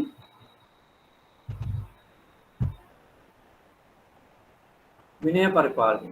ඒ සේවකයෝ ආයතන බඳව ගන්නවා, වැඩ කරනවා, පර්ෆෝමන්ස් ඉවැලුවේෂන් කරනවා, ඊළඟට මේ වැටුප් ගෙවනවා, ට්‍රේනින් ඇන්ඩ් ඩෙවලොප්මන්ට් කරනවා, ඒක ගොඩක් දේවල් කරනවා. ආයතනයන් විසින් සේවකයාගෙන් මේ ආයතනයට අදාළ වන ප්‍රමාණයට අදාළ වන මට්ටමට කාර්යඵල ඉටු කරගන්න. මොකද මූලිකම දේ තමයි සේවකයා විසින් ආයතනයත් එක්කලා එකඟ වෙනවා තමන්ගේ පත්වීම ලිපියමකින් මේ ආයතනය අපේක්ෂා කරන මට්ටමට තමන්ගේ රිටර්න් එක ලබා දෙනවා කියලා. ඒකට හරියන විදිහට ආයතනය විසින් වැටුප්, ප්‍රොමෝෂන්, වෙනත් පහසුකම් සියලු දේ සලස්වනවා. සේවකයාගේ මූලික වගකීම තමයි ඒ සංදේශي සපුරලා තියෙනවා නම් තමන්ගේ රිටර්න් එක ආයතනයට ලබා දෙන්න එක. ඒක තීරණය වෙන්නේ සේවකයාගේ චර්යාව මත. සේවකයාගේ බිහේවියර් මත. ඒ බිහේවියර් එකට බලපානවා එයාගේ දැනුම, කුසලතා, ආකල්ප කියන කරුණු. විශේෂයෙන්ම ආකල්ප. හරිද? ඒතර මම ඉස්සෙල්ලා කිව්වා ට්‍රේනින් ඇන්ඩ් ඩෙවලොප්මන්ට් එකේදී අපි ට්‍රේනින් ඇන්ඩ් ඩෙවලොප්මන්ට් එකේදී අපේක්ෂා කරන්නේ සේවකයාගේ ආකල්ප වලට වඩා එයාගේ ස්කිල් එකයි නොලෙජ් එකයි කුසලතාවයයි දැනුමයි කියන දේ දීලා සේවකයාගෙන් හොඳ රිටර්න් එකක් කාර්යඵල මේ ප්‍රමාණයක් ලබා ගන්න. සේවකයා මූලිකවම එතනදී යහපත් ආකල්පයකින් ඉන්නවා. එයාගේ දැනුමයි කුසලතාවයේ අඩුකම නිසා එයාගේ කාර්යඵල සාධනයේ අඩුවීමක් තියෙනවා. එතකොට අපි ඒක ට්‍රේනින් ඇන්ඩ් ඩෙවලොප්මන්ට් එකෙන් ලබා දුන්නාම සේවකයා නැවත අපිට ලබා දෙයි කියන විශ්වාසය තියෙනවා. යම්කිසි චර්යාමය සාධකවල පොඩි පොඩි ගැටලු තියෙනවා නම් අපි එතනින් තව ටිකක් පල්ලෙහාට ගිහිල්ලා මෙන්ටරින් කෝචින් කියලා. ඊට වඩා වැඩියෙන්ම චර්යාව සම්බන්ධයෙන් සලකලා එතකොට ඊටම කිට්ටුවේ සමීපව අධීක්ෂණය කරලා සේවකයාට උපදෙස් ලබා දීලා සේවකයාගේ චර්යාව නැවත යහපත් තත්ත්වයට පත් කරනවා. හරි. සේවකයාගේ ස්කිල් දියුණු කරනවා කියන්නේ සේවකයාගේ චර්යාව නැවත අපේක්ෂා කරන මට්ටමකට පත් කරනවා. එදිනෙනුත් එහාට සේවකයාව මානසිකව විවිධ හේතු නිසා මානසික මේ සේවකයෝ කියන්නේ ජීවත් වෙන පුද්ගලයෝනේ. තේනෝ කාන්තාවන් වුණාට ඒගොල්ලන්ට විවිධ මානසික ගැටලු තියෙනවා ගෙදර ඒවා. ඕන වෙන දේවල්. ඒ අවස්ථාවේදී අපි කවුන්සලින් එකේ උපදේශනයේදී ගොඩක් උත්සාහ කරනවා මානසික ගැටලු සම්බන්ධයෙන්. මානසික ප්‍රශ්න සම්බන්ධයෙන් වැඩි අවධානයක් යොමු කරලා උපදේශනයට ලක් කරලා එයාර ඉන්න අයහපත් තත්ත්වයෙන් සාමාන්‍ය තත්ත්වයට පත් කරගන්න. ඒක කවුන්සලින් එකකින් කරන්නේ අයහපත් තත්ත්වයෙන් සාමාන්‍ය තත්ත්වයට පත් කිරීම. ට්‍රේනින් ඩෙවලොප්මන්ට් කෝචින් මෙන්ටරින් වලදී කරන්නේ සාමාන්‍ය තත්ත්වයෙන් යහපත් තත්ත්වයට පත් කිරීම. ආයතන බලාපොරොත්තු තත්ත්වයට පත් කිරීම. හරි. දැන් මේ ඔක්කොටම පිටස්තරින් ගිහලා සේවකයාගේ වෙන ඔය දැන් මානසික ගැටලු නිසා වූ ස්කිල් වල අඩුවීම නැතුව එහෙම සේවකයා විසින් ආයතනයේ විසින් පනවලා තියෙන නීති නෙමෙයිවා රීති රෙගියුලේෂන්ස් උල්ලංඝනය කිරීම. ඒකේ මොනවා හරි දෙයක් නිසා එක්ක කාර්යඵල සාධනය අඩු කරනවා කිසිම හේතුවක් නැතුව ලැබෙන්නේ නැහැ ප්‍රයෝජන. එයා ට්‍රේනින් කරනවා, ඒව කරනවා ඒ කොහොම කරත් එයා ලැබෙන්නේ නැහැ. ඒ වගේ අවස්ථාවකදී ඒ සේවකයාගේ කාර්යඵල සාධනය නැවත යථා තත්ත්වයට පත් කරගන්න තියෙන මූලිකම මානව සම්පත් කළමනාකරන කාර්යයක් තමයි විනය පරිපාලනය. සංවිධානයේ ප්‍රමිති ප්‍රතිපත්ති නීති රීති ක්‍රියාපටිපාටි අනුකූලව කටයුතු කරන පරිදි සේවකයන්ගේ වැඩ සහ චර්යාව පාලනය කරන විනය පාලනය කිරීම විනය පරිපාලනය වේ. මේකින් අදහස් කරන්නේ කිසිම වෙලාවක සේවකයන්ට දඬුවම් දෙන්න තියෙන ක්‍රමවේදය විනය පරිපාලනය කියලා. විනය පරිපාලනය කියන්නේ කන්ට්‍රෝලින් මෙකැනිසම් එකක්. පරිපාලනමය කාර්යයක් කළමනාකරුවෙකු විසින් කරන්න ඕන. අපි ආයතනය සකස් කරගත්තු ප්‍රමිතීන් තියෙනවා. සේවකයෙක් උදේ 8 වෙනකොට රාජකාරියට වාර්තා වෙනවා. ටෙල කෙනෙක් නම් 8:30 වගේ වෙද්දි තමන්ගේ අවශ්‍ය දේවල් අරගෙන කවුන්ටරේ වාඩි වෙලා ඉන්න කරුණාව සේවය කරන්නේ. ඒක හවසට මුදල් ගණන් කරනකොට ඒ අදාළ දේවල් තියෙනවා පිළිපදින්න. ගණන් කරන එක කතා කරද්දී ඔවුන් සේවය සලසද්දී හැසිරෙන්න ඕන විදිහක් තියෙනවා. හැම එකටම තියෙනවා ජොබ් ඩිස්ක්‍රිප්ෂන් එකේ ස්පෙસિෆිකේෂන් එකේ තියෙන මේ දේවල් විශේෂයෙන්ම ඩිස්ක්‍රිප්ෂන් එකේ ජොබ් ඩිස්ක්‍රිප්ෂන් එකේ එයා ඒ විදිහට කරන්නේ නැත්නම් ඒවා තමයි අපේ ස්ටෑන්ඩඩ්ස්. එයාට කියනවා ටෙලට කියනවා රයිට් ඔයා විනාඩි යක් ඇතුළත රුපියල් 50000ක් දක්වා තැන්පතු මුදල් බාර ගන්න ඕනේ. එතකොට ඔයාට ඒකට දෙන්නේ විනාඩියක කාලයක් තමයි. ඩිපොසිට් එකක් සඳහා 50000ක් වෙනවා. ඒක ස්ටෑන්ඩඩ් එක. ඒකට අනුව කටයුතු කරන්නේ නැත්නම් මෙතන තියෙන ගැටලුවක්. ඒතර අපි ඒක උත්සාහ කරනවා බලන්න ට්‍රේනින් ඇන්ඩ් ඩෙවලොප්මන්ට් වලින් වෙනස් කරන්න. ට්‍රේනින් ඇන්ඩ් ඩෙවලොප්මන්ට් වලින් වෙනස් කරන්න. එහෙම නැති වුණාම තමයි අපි මේ විනය පරිපාලන ක්‍රියාවලට යන්නේ. හරි. දැන් විශේෂයෙන්ම විනය පරිපාලනයේදී සකස් කරන්නේ වැරදි වලට දඬුවම් දීම කියන එක තමයි නිරන්තරයෙන්ම ඔළුව එන දේ. නම් ඒක එහෙම නෙමෙයි. ඒක කන්ට්‍රෝලින් මෙකැනිසම් එක. එයාගේ සත්‍ය චර්යාව අපි සකස් කරගත් චර්යාව වාට පත් කිරීම තමයි විනය පරිපාලනයේදී කරන්නේ. විනය පරිපාලනය මූලිකවම ආකාර දෙකකින් කරනවා. එකක් තමයි ප්‍රිවෙන්ටිව් ඩිසිප්ලින්. ඒක තමයි වැදගත්ම දේ. විනය පරිපාලනය කරනවා අපි යමක් වෙන්න කලින් ඒක වළක්වා ගන්න. යමක් වෙන්න කලින් ඒක වළක්වා ගන්න. ලාවට මේ අයහපත් චර්යාවන් නිසා මේ මෙතනදි සිද්ධ වෙන්නේ ආයතනයේට සම්පත් වලට හානිය සිද්ධ වෙනවා. අනිත් පැත්තෙන් ආයතනයේ කීර්ති නාමයට හානිය සිද්ධ වෙනවා. ගණනකාර සබඳතාවලට හානියක් සිද්ධ වෙනවා. ඒතර මේක ගොඩක් වෙලාවට අර නෙගටිව් පැත්තට තමයි තියෙන්නේ. හරි නෙගටිව් පැත්තට තමයි තියෙන්නේ. වැඩි හරියක්. අපි ගොඩක් වෙලාවට කරන්නේ මේ විනය පරිපාලනයේදී මූලික ක්‍රම දෙකකේ වළක්වාලීමේ විනයදී කරන්නේ යමක් වෙන්න කලින් මේක වළක්වා ගන්න. එහෙමනම් අපි සේවකයන්ට ඒක වෙලසමින් දැනුම් දීලා තියෙනවා. මෙන්න මේ දේවල් කරන්න එපා. මේ දේවල් නොකිරීම තුළින් සේවකයා තමන්ගේ චර්යාව සකස් කරගන්න නම් එයා වෙලස්නේ ඒ ටික දැනගෙන ඉන්න. එන වළක්වාලීමේ විනයදී සෑම ස්ටෑන්ඩඩ් එකක්ම ප්‍රගතියක්ම ඊළඟට රීතියක්ම නීතියක්ම ලෝ ඊළඟට රෙගියුලේෂන්ස් සේවකයන්ට දැනුම් දෙනවා. ඔවුන් තුළ නීති රීති සහ ප්‍රමිති පිළිබඳ මනා අවබෝධයක් ඇති කරගන්නවා. උදාහරණයක් විදිහට ගත්තොත් එහෙම බැංකු සේවකයන්ට චක්‍ර ලේඛනයක් ගාලා කියලා තියෙන්න පුළුවන්. ඔයගොල්ලෝ වෙනත් මුල්‍ය ආයතන වලින් ණය ගන්නවා නම් අනිවාර්යෙන්ම GMB අප්‍රූවල් එක ගන්නවා. මොකද බැංකුව දැනගෙන ඒ GMB අප්‍රූවල් කියන්නේ බැංකුව දැනගෙන ඉන්න ඕන මේ සේවකයා කොච්චර ණයගතිභාවයකින් පෙළෙනවද කියලා. හේතුව මොකද්ද? ඔහුගේ ණයගතිභාවය හේතුවක් වෙනවා. ඔහුට බැරි වෙලාවත් යම්කිසි අපහසු තත්ත්වයකට පත්වෙච්ච ගමන් අර බැංකුවේ දීපල මුදල් නෙමෙයි මුදල් වංචා කිරීමට පෙළඹෙනවා.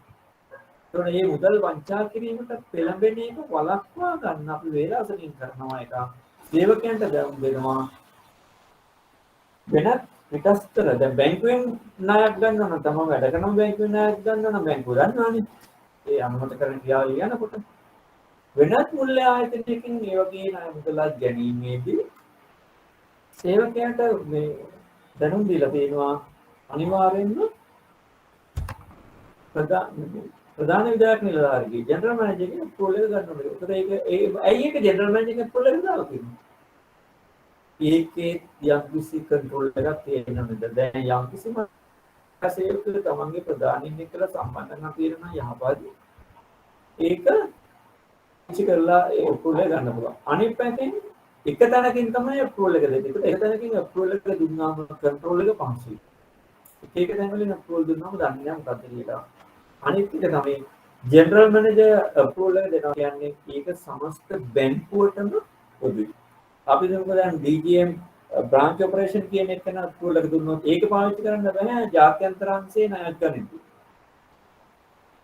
මොකද ඒකට වළංගු නෑ. ඒකට DGM ඉන්ටර්නැෂනල් එක කියලා නම් දෙන්න ඕනේ. හැබැයි ජෙනරල් මැනේජර් දුවිලා තිබුත් අප්‍රූවල් එක අර සියලු දෙනාටම ඒක බාර ගන්න වෙනවා. මොකද අවසාන විධායකයා වෙන්නේ ඒ ආයතනයේ ජෙනරල් මැනේජර්. අත් බෝඩ් එක නෙමෙයි. General manager. ඒ නිසා තමයි ජෙනරල් මැනේජර්ගේ අප්‍රූවල් එක ගන්න කියලා කියන්නේ. අන්න ඒක කඩ කරලා දිනුවොත් එහෙම. ඒතර අපි දන්නේ නැහැ. අන්න ඒක කඩ කරලා දිනුවොත් ඒක විනය විරෝධී වැරද්දක් වෙනවා. දැන් සමහර අයට කියලා තියෙනවා වෙනත් ආයතනවල රාජකාරී වලට සම්බන්ධ වෙන්න බෑ රාජකාරී කරන්න බෑ.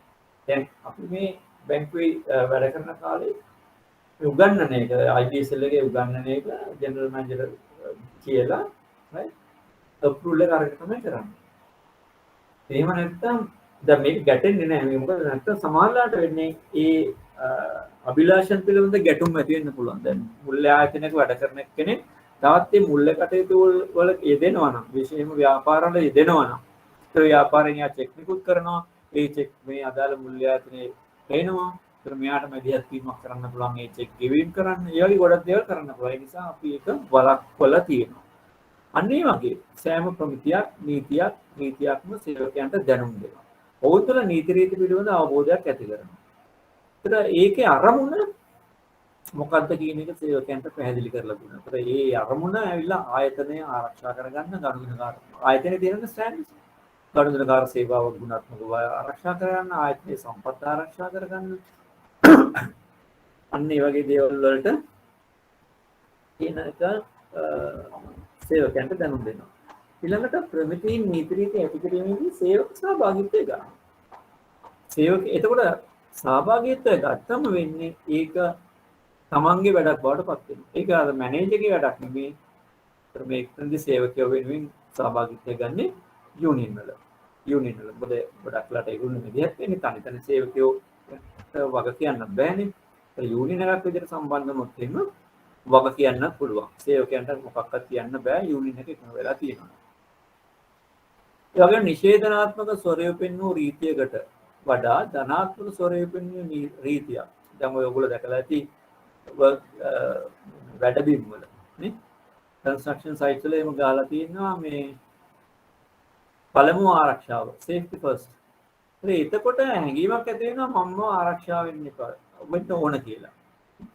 ඔය දැකලා තිබුණා නේද පාරවල පහුගිය කාලේ අරගෙන ඉන්න මේ ඇඩ්වර්ටයිස්මන්ට් එකක් තිබ්බේ මොනවද? තාත්ති අපි බලාගෙන ඉන්නවා හවස හොඳින් ගෙදර එන්න. එහෙම නැත්නම් මේ අන්න ඒ වගේ දේවල් තමයි තිබුණේ නේ. ඒ වගේ දේවල් තමයි තිබුණේ. ඒකේ මොකද්ද ගහලා තිබුණේ? මොකද්ද පණිවිඩේ? බීමත්ව රියපදවලා අනුතුරු කරගන්න එපා කියලා. තව මම දැක්ක තිබුණා පරිස්සමින් ගිහින් එන්න. ඒ පොඩි ළමයි දෙන්නේ බෝඩ් එකක් අල්ලන් ඉන්නවා. ඉතින් ඒව ඇවිල්ලා පොසිටිව් ධනාත්මක විධානය. හරි එතකොට තමන්ගේ දරුවෝ මතක් වෙනවා මෙහෙම කරනවා. ඒකට දැන් ඕක ගහලා දෙබ්බනම් එහෙම බීමත්ව රියපද වීම බරපතල දඩුවම් ලැබෙයි කියලා වරදදි කියලා ඌව ගණන් ගන්න නැහැ මිනිස්සු. මොකද පොලිසියට අවුනොත් විතරයි මේක වැරද්දක් වෙන්නේ. අවුන් නැත්නම් වැරද්දක් වෙන්නේ නැහැ. දැන් හෙල්මට් දාන්න මොකද ලංකාවේ අය ගොඩක් වෙලාවට. පොලිසියෙන් බේරෙන්න. ඔළුව හරි පරිස්සම් කරගන්න නෙමෙයි. පොලිසිය නැත්තම් බලන්න ඕන හෙල්මට් නැතුව යන හැටි. නේ? නමුත් හෙල්මට් එක දාන්නේ ඔළුව ආරක්ෂා කරගන්න. ඒව සම්බන්ධයෙන් අවබෝධයක් ලබා දෙන්න ඕන. ඒක පොසිටිව්ලි කරන්න ඕන. මේක වැදගත් වෙනවා සේවකයන්ට මේක මගේ එකක් මේක මම ආරක්ෂා කරගන්න ඕන තමන්ගේ වැඩක් විදිහට හිතන්න පොළඹවන්න පුළුවන්. එහෙම නැත්නම් ඉතින් ඕක මේ මැනේජර් කිව්ව නිසා අර මේ නිසා කියලා ඒක වෙන කෙනෙක්ගේ පිටට දාලා මේ නොසලකා හරින්න බලනවා.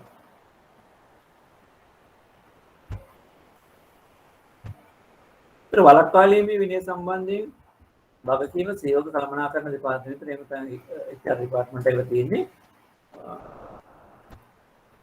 HR ඩිපාර්ට්මන්ට් එක මේ නීති රීති සේවකයන්ට දැනුම් දෙන්න ඕන. ඒ වගේ පිටිපස්ස තියෙන මේ ඉගරේක. හරි. පුහුණු වැඩසටහන් වලදී මේ දැනුවත් කරන්න ඕන ස්වයං විනය පිළිබඳ හැඟීමක් ඇති කරනවා සේවකයන් තුළ. self discipline. ඒතර හොඳම ඩිසිප්ලින් එක තමයි self discipline. ඔය පන්සිල් වලින් අටසිල් වලින් මේවෙන් දසපනතින් ඔය මේවෙන් තියෙන self discipline එක තමයි. ඒතර තමන්ගේ අරයාව යාපත් විදිහට සකස් කර ගන්නවා නම් වෙන්න තියා හානි ගොඩක් අඩුයි. පෞද්ගලිකවත් පොදුවේ. ඊළඟට නිර්වද්‍ය විනය. දැන් යමක් වුණාට පස්සේ ඒක කොහොමද හැන්ඩල් කරන්නේ නිවැරදි කරන්නේ කියන එක තමයි නිර්වද්‍ය විනයේදී අපි භාවිතා කරන්නේ. විනය නීති උල්ලංඝනය වීමෙන් අනතුරුව සේවකයන්ගේ වැඩසටහන පාලනය කිරීමේ ක්‍රමවේදය තමයි මේක. නීති රීති වලට අනුකූල වෙන සේවකයන්ගේ වැඩසටහන සැකසීමට අනාගත විනය කඩ කිරීමේ අවස්ථාවක් අධෛර්යමත් කිරීමටත් තමයි මේක කරන්නේ.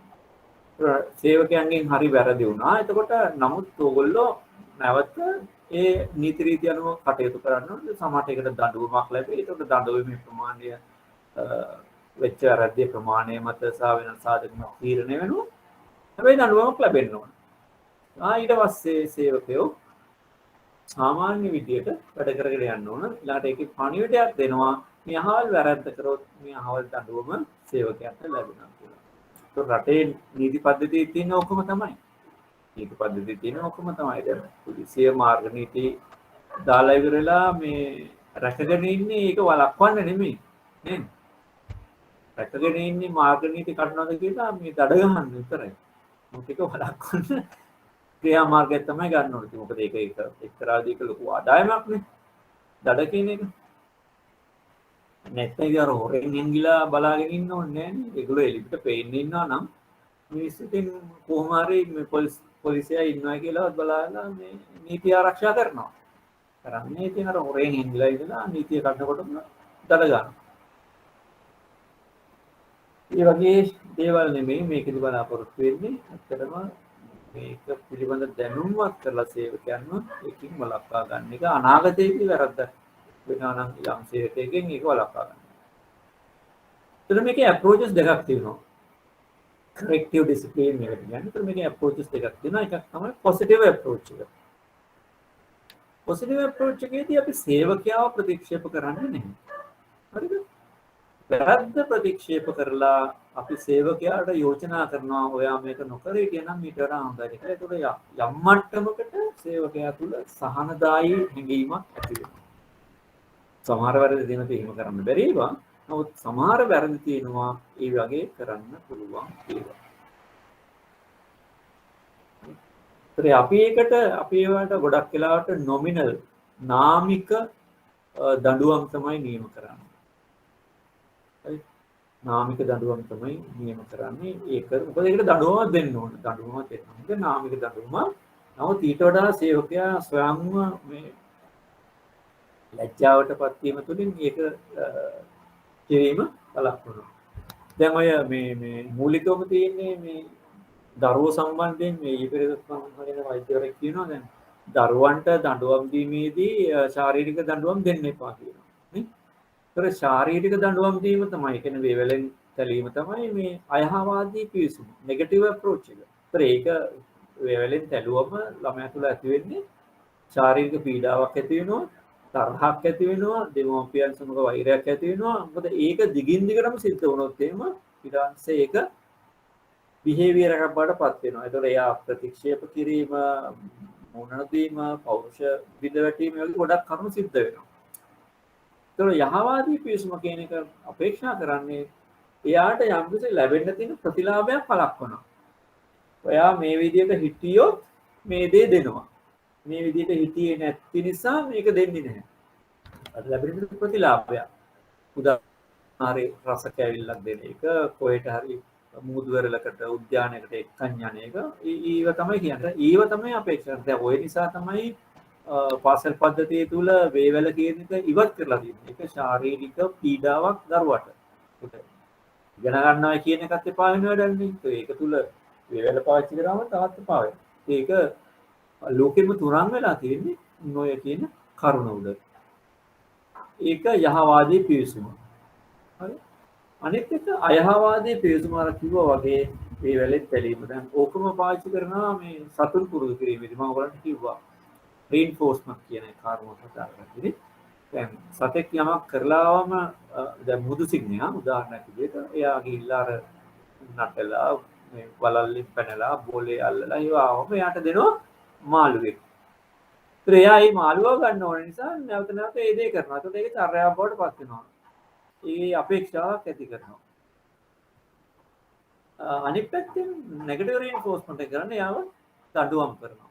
එයාට දඬුවම් කරනවා. දඬුවම් කරාම දඬුවමට බයයි තමයි එයා ඒක නොකර ඉන්නේ. දැන් ඔයක සිංහයන්ට ඒ වගේ දරුණු සතුන් සර්කස් වල පාවිච්චි කරනවානේ. අශ්වයන් ඒගොල්ලන්ට පාවිච්චි කරන්නේ කසේ. ඒගොල්ලන්ට කැම දෙන්නේ නැහැ මොන හරි කරාම කසේ තමයි පාවිච්චි කරන්නේ. අයහවාදී පිවිසුමේදී සේවකයව ප්‍රතික්ෂේප කරනවා.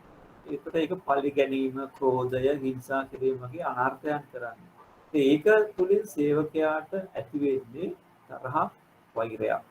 අපි ඒක පුළුවන් තරම් වළක්වා ගන්නයි ඕන. මොකද එහෙම වුණොත් මේ සේවකයා තුළ ඊට පස්සේ යහපත් කියන්නේ යා බුද්ධිමත් සේවකෙක් නෙමෙයි නම් යහපත් ප්‍රවණතාවයක් ඇති වෙන්නේ නැහැ. ඒක ඉතින් ඌව ක්‍රියාත්මක කිරීමේදී ඇති වෙන විවිධ විෂම ගැටලු නිසා කොහෙත්ම මේ සේවකයන් තුළ යහපත් හැඟීම් ඇති වෙන්නේ නැහැ නේ. ඒක සාධාරණව ක්‍රියාත්මක වෙන්නේ නැති වුණොත්.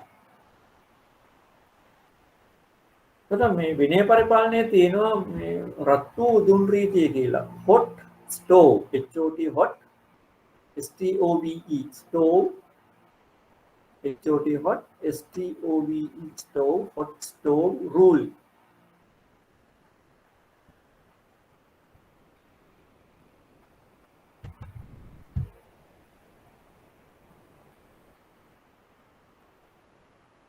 hot stove rule. hot stove rule එකෙන් කරන්නේ මොකද්ද?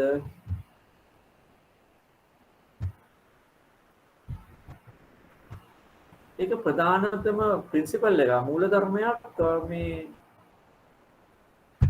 විනය පරිපාලනය සඳහා. හොඳට ගිනියම් වෙච්ච උදුනක් තියෙනවා. රත් වෙච්ච උදුනක් තියෙනවා. ඒක මොකද්ද මේ උදුන රත් වෙලා ගිනියම් වෙලා ඒක රතු පාට වෙලා. මොකද්ද මූලිකවම තියෙන්නේ? අනතුරු ඇඟවීම. right? ඒක ගිනියම් වෙච්ච එක අනතුරු ඇඟවීම. ඒක නීති වල තියෙන්නේ මූලිකවම අනතුරු ඇඟවීම. ඒතර ඒකෙන් ඇති වෙන්නේ ප්‍රතිඵලය අයහපත් ප්‍රතිඵලයක්. ඒ නිසා අනතුරු ඇඟවීමක් කරනවා. මේ දේවල් කරන්න එපා. මේවා කරොත් මේ වගේ පිටිපස්සේ දඬුවම් කරනවා. නීති වල තියෙන්නේ ඒක. රටකුණා නීතියේ තියෙන්නේ පිටිපස්සේ දඬුවම්. ඒ දඬුවමට බය තමයි මේ රටක පුරවැසියෝ ඒව ආරක්ෂා කරන්නේ. නැතුව කැමැත්තට එන්නේ. සංස්කෘතිය තුළ තියෙන එක නෙමෙයි. ඒක තමන්ගේ දෙයක් කරගෙන ඒක නොකර ඉන්න එක. දැන් මාර්ගනීති පිළිපැදීමෙන් අපි කසල කළමනාකරණය ගන්නකොට පුරවැසියා බුද්ධිමත් නම් එයා දන්නවා මේ කසල මෙහෙම තැන් තැන් වල දැම්මයින් පස්සේ ලෙඩ රෝග හැදෙන එක සහ පරිසර අපේක්ෂ වෙන. ඒතර එයා කරන්නේ ඒක එහෙම හදා ඉන්නේ. හරි. ප්‍රවෝගෝණ නීතියුත් කරන්න පුළුවන්. නීතියට දඩුවම් කරනවා. දඩගා. මෙතන කසල දැම්මොත් රුපියල් 50000යි දඩය. අල්ලගෙන ඉඳලා ගිහිල්ලා දානවා 50000 දඩය. ඒක නීතියට බය නොකර ඉන්න පුළුවන්. එහෙම නැත්නම් බුද්ධිමත් පුරවැසියා තමන්ගේ සමාජමය යුතුකමක් විදිහට සංස්කෘතිය තුළ ඩිසිප්ලින් එකක් හදාගෙන නොකර ඉන්න පුළුවන්. ඒකම වුණත් දඩුවම කියන එක පිටිපස්සෙන් එල්ලලා තිබ්බාම හරි දඩුවම කියන එක එල්ලලා තිබ්බාම එතනදී තියෙන්නේ අනතුරු ඇඟවීම. අනතුරු ඇඟවීම. හොට් ස්ටෝව් එක රත් වෙලා තියෙනවා. ඒක අප්‍රමාද බව ක්ෂණික බව. දැන් උදුන රත් වෙලා තියෙනකොට උදුන ඇල්ලන්න එපා කියලා තමයි උදුන කියන්නේ. ඇල්ලුවොත් ඒ වෙලෙම පිච්චෙනවා. ආයේ පස්සේ හිත පිච්චෙන්නේ නෑ. හරි. ඒ අනිවාර්යයෙන්ම යම්කිසි වැරැද්දක් සිද්ධ වුණොත් එීම ආයතනය තුල පළවෙනි දේ තමයි නීති රීති ඔක්කොම සංදේශනය කරලා තිනවා. ඒකෙන් කියන්නේ වැරදි කරන්න එපා. බැරි වෙලා හරි වැරද්දක් වුණොත් එීම අනිවාර්යයෙන්ම දඬුවම වහාම ලැබිය යුතුයි. ප්‍රමාණවත් සාධාරණ කාලයක් ඇතුළත දඬුවම ලැබිය යුතුයි. ඒක තමයි අප්‍රමාද බව ක්ෂණික බව. එතකොට තමයි තේරෙන්නේ මෙන්න මේ දඬුවමට තමයි මේ වැරද්දට තමයි මේ දඬුවම ලැබුණේ කියලා. හරි. මේ වැරද්දට තමයි මේ දඬුවම ලැබුණේ කියලා. දැන් සමහරවිට ගෙවල් වල කුඩා දරුවෝ ඉතින් ඔය පොඩි දඟ වැඩ කරනවා. දඟ වැඩ කරාම ඉතින් කියනවා අම්මා අද තාත්තාවම ඉල්ලලා දෙන්නම්කෝ කියලා කියනවානේ. හැන්දෑවට කොහොම හරි ඕක කියලා තාත්තා දඬුවම් කරන්න කාට හරි ගහන්න කැමති කෙනෙක් නම් අර පොඩි දරුවට ගහනවා. සමහරට යා නිදාගෙන ඉන්නවත් දන්නේ නැහැ. මෙයා බලනවා මොකද්ද මේ උනේ කියලා. මට ඇයි ගහන්නේ කියලා. දන්නේත් නැහැ. යාට මතකත් නැහැ මොකද්ද කරේ කියලා.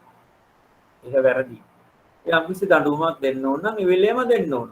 ඒ වෙලේම දෙන්න ඕන. එතකොට තමයි මතකෙ හිටින්නේ. දැන් සතෙක්ට වුණත් ඒ වෙලේම ඒ දඬුවමක් දුන්නොත් සතාට වුණත් ඒක මතකෙ හිටිනවා.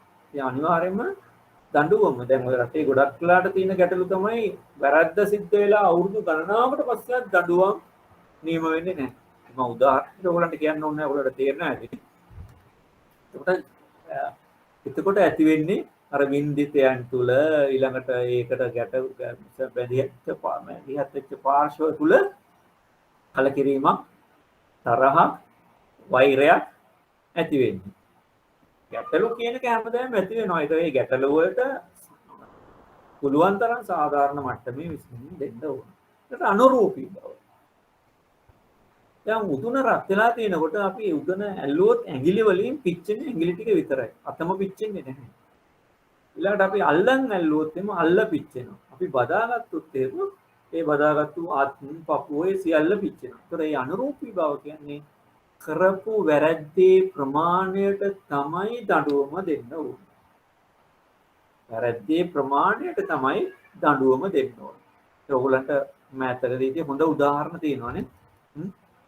හොඳ උදාහරණ තියෙනවා. දැන් ඒ උදාහරණ වෙනත් රටවල් වල උදාහරණයක් සංසන්දනය කරාම තේරෙනවා අපේ රටේ කොච්චර බරපතල විදිහට ඒ දඬුවම් දීලා තියෙනවද කියලා. වෙනත් රටවල් වල උදාහරණයක් සැලකුවා. ඒක අනුරූපී බව නැතිව අර එක එක්කිනාට ඩිෆයින් කරන්න. දැන් මේ එන අනිවාර්යයෙන්ම විනය පරිපාලන ක්‍රියාදාමය තුල වැරැද්දට අවශ්‍ය වන දඬුවම මොකක්ද කියන එක නිර්වචනය කරලා තියෙනවා. එහෙම නැත්නම් ගැටලුවක් වෙනවා. දෙන්න දඬුවම එක්කෙනෙක්ට බරපතල වෙනවා. තව එක්කෙනෙක්ට ඒ වැරැද්දටම දෙන්න දඬුවම ඒ පුද්ගලයානම බරපතල නැති වෙන්න පුළුවන්. දැන් වෙනත් කවුරු හරි දඬුවමක් දුන්නොත් එයා දෙන්න පුළුවන් ඉතාම සරල දඬුවම. එහෙම වෙන්න බෑ. එකම සමාන වැරැද්දකට නම් සමාන දඬුවම් ලැබෙන්න ඕන. අනුරූපී බව. ඊට අපක්ෂපාතී බව. දැන් උදුන ඇල්ලුවාම ඇල්ලුවේ කවුද? එයාව පිච්චෙනවා. එයා සුදුද, වයසද, තරුණද, පොඩි ළමෙක්ද, කාන්තාවක්ද, පිරිමියෙක්ද, සල්ලි තියෙන කෙනෙක්ද, නැති කෙනෙක්ද කිසිම දෙයක් බලපාන්නේ නැහැ. ඇල්ලුවේ කවුද? එයාව පිච්චෙනවා. ඒ වගේම තමයි වැරැද්ද කියන්නේ වැරැද්ද. ඒ වැරද්ද කරේ කවුද කියන එක මෙතෙන්ට අදාළ වෙන්නේ නැහැ. අනිවාර්යයෙන්ම වැරද්ද කරා නම් වැරද්දට දඬුවමක් තියෙන්න ඕන. එයාගේ තරාතිරම වතගොත, එයාගේ බලපුලුවන්කාරකම් කිසි දෙයක් සලකා බලන්න බෑ. ඒක තමයි අර නීතියේ කන්‍යාව. ඇස් දෙක දෙතකින් වහලා තියන්නේ මේ ඉස්සරහින් එක්කනව පේන්නේ නැති වෙන්නේ. දැන් නම් ඉතින් ටික ටික පේනවා වගේ නේ සමහර ඒවා. ඒ වගේ ගැටලු තියෙනවා. එතකොට යහපත් විනය පරිපාලන ක්‍රියාදාමයක මේ රත් වූ උදුම් ප්‍රීතිය කියන එක පාවිච්චි කරනවා. එහෙම වුණොත් ඒක හැමෝටම පොදුයි. ඒක හැමෝටම සාධාරණයි. ඒකට කිසිම කෙනෙක්ට කියන්න බෑ මට දැඩි දඬුවමක් දුන්නා, මෙයාට අඩු එකක් දුන්නා එහෙම කියන්න බෑ. ඒක සියල්ලටම එක විදිහටම දනවා. එහෙම වුණාම තමයි ආයතනයක් ඇතුලේ විනය කියන එක හැදෙන්නේ. දැන් ඔය නීතිය කියන එක ප්‍රමුඛත්වය අරගෙන තියෙන බටහිර දියුණු රටවල් වල ගොඩක් වෙලාවට දියුණුවට හේතු වෙලා තින්නේ ඒක තමයි. ඒක කවුද වැරද්ද කරන්නේ, කවුද අපරාධය කරන්නේ, ඒකේ තරාදෙරම වැදගත් නැහැ. ඒ අදාළ පුද්ගලයාට දඬුවම ලැබෙනවා. රයිට්. වෙනත් සාධක බලපෑමක් කරන්නේ නැහැ. ඒ වැරද්දේ ප්‍රමාණය තමයි බලපෑම කරන්නේ. හරි. ඔයගොල්ලන්ට තේරෙන්නේ නැති මම මේවා මේ විස්තර කරන්න කියන්න අවශ්‍ය නැහැ. එතකොට මේ රත් උදුන් රීතිය කියන්නේ රත් වෙච්ච උදුනක් තියෙනවා.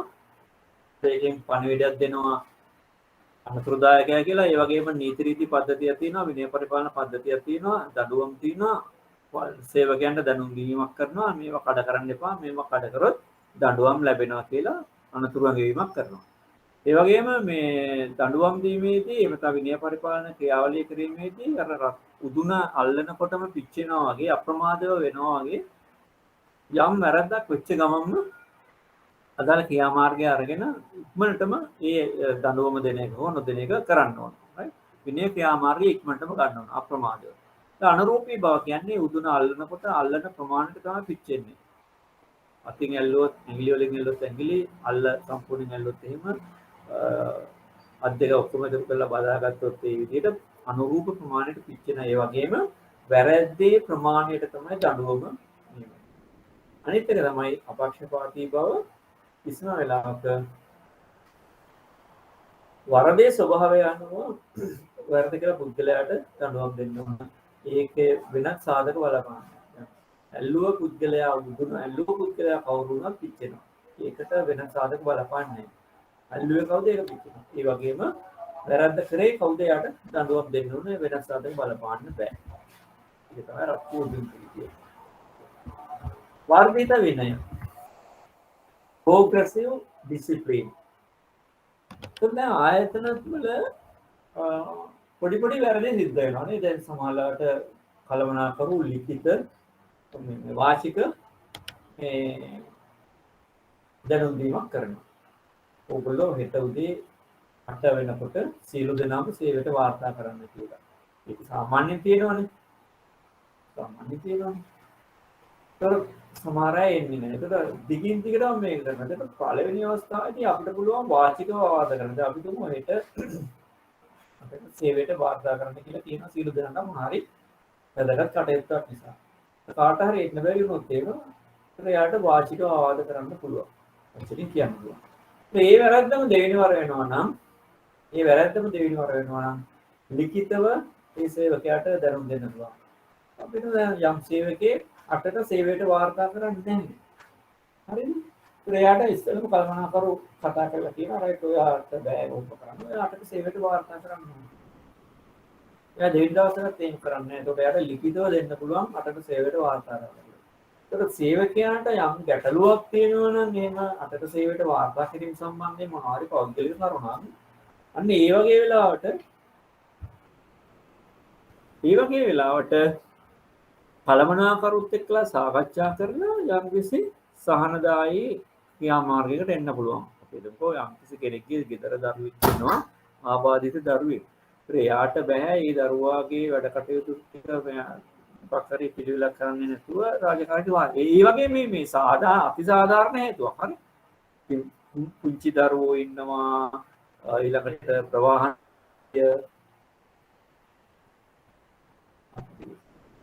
ප්‍රවාහන මාධ්‍ය ගැන එක දේවල් ගැන මේ කම්ප්ලේන්ට්ස් ඉදිරිපත් කරන්න බෑ. අතිශය වළක්වන්න බැරි පෞද්ගලික තදබල කරුණක් උඩදී අපිට මේ ඇරේන්ජ්මන්ට් එකක් කරන්න පුළුවන්. එක්ක කුඩා දරුවෙක්, කිරිදෙන වයසේ දරුවෙක්. ඒ වගේ ඒවට අපේ නීතිමය ප්‍රතිපාදන තියෙනවනේ. පැයක මේ කිරි දීම සඳහා පැයක කාලයක් දැන් පැය දෙකක කොයිද කාලයක් දෙන්න ඕනේ කියලානේ. ඒකට මේ පැය අරගෙන යාට ප්‍රමාද වෙලා එන්න පුළුවන්. අන්න ඒ වගේ එහෙම නැතුව සාමාන්‍ය පුරුද්දක් විදියට මේ චර්යාවේ ප්‍රශ්නක් විදියට එනවනම් මේ වගේ ප්‍රධානියට පුළුවන් ලිඛිත අවවාද කරන්න. තුන්වෙනි වාර ඔය තියෙන මේ විදියට යන්න පුළුවන්. ඒකට මේකෙන් පැහැදිලිවම පේනවා එකම වරදට මේ ඒක දිගින් දිගටම කරාම ඒක බරපතල වරදක් දක්වා. ඒකට පළවෙනි එක සුළු වරදක් වෙන්න පුළුවන්. අපිට සේවයට වාර්තා නොකිරීම. නමුත් ඒක දිගින් දිගටම කරොත් ඒක බරපතල වරදක් වෙනවා. සැකියාවෙන් පහ කිරීම දක්වා ඒක වර්ධනය වෙන්න පුළුවන්. මේ පුංචි වරද. ඒක තේරුම් ගන්න ඕන. අපි ඒකට කියනවා වර්ධිත විනය progressive discipline. මොකද හේතුව එහෙම කරන්නේ සේවකයන්ව පුළුවන් තරම් ආයතනය බලාපොරොත්තු වෙන චර්යාවට පත් කරගන්න. ඒකයි මම කිව්වේ දැන් යම් සේවකයෙක්ට එහෙම 8ට සේවයට වාර්තා කිරීමට බැරි පෞද්ගලික ගැටලුවක් තියෙනවා නම් පොඩි ඒවා නෙමෙයි බරපතල ගැටලුවක් තියෙනවා නම් කලමනාකරුත් එක්කලා සාකච්ඡා කරලා යම්කිසි සහනදායී වැඩපිළිවෙලක් සකස් කරගන්න පුළුවන්. ඒකට ඒක වැරද්දක් වෙන්නේ නැහැ. මොකද දෙගොල්ලෝ එකඟ වෙලානේ තියෙන්නේ. මොකද කලින් එකඟ වෙලා තියෙන්නේ අපොයින්ට්මන්ට් ලෙටර් එකෙන් උදේ 8ට රාජකාරියට වාර්තා කරනවා කියලා. එහෙනම් අනිවාර්යයෙන්ම ඒක කරන්න වෙනවා.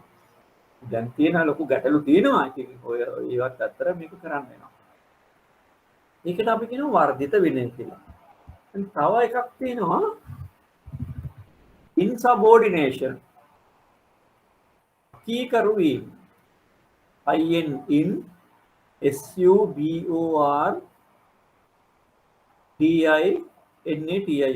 insubordination. ඒක ඇත්තටම අකීකරු වීම නෙමෙයි සිංහල හරි වචනේ. insubordination.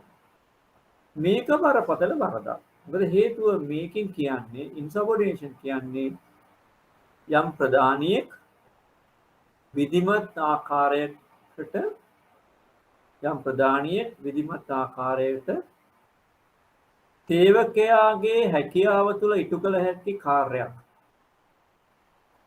යම් ප්‍රධානියෙක් විධිමත් ආකාරයට සේවකයාගේ හැකියාව තුළ ඉටු කළ හැකි කාර්යයක් ඉටු කරන ලෙස ඉල්ලා සිටීම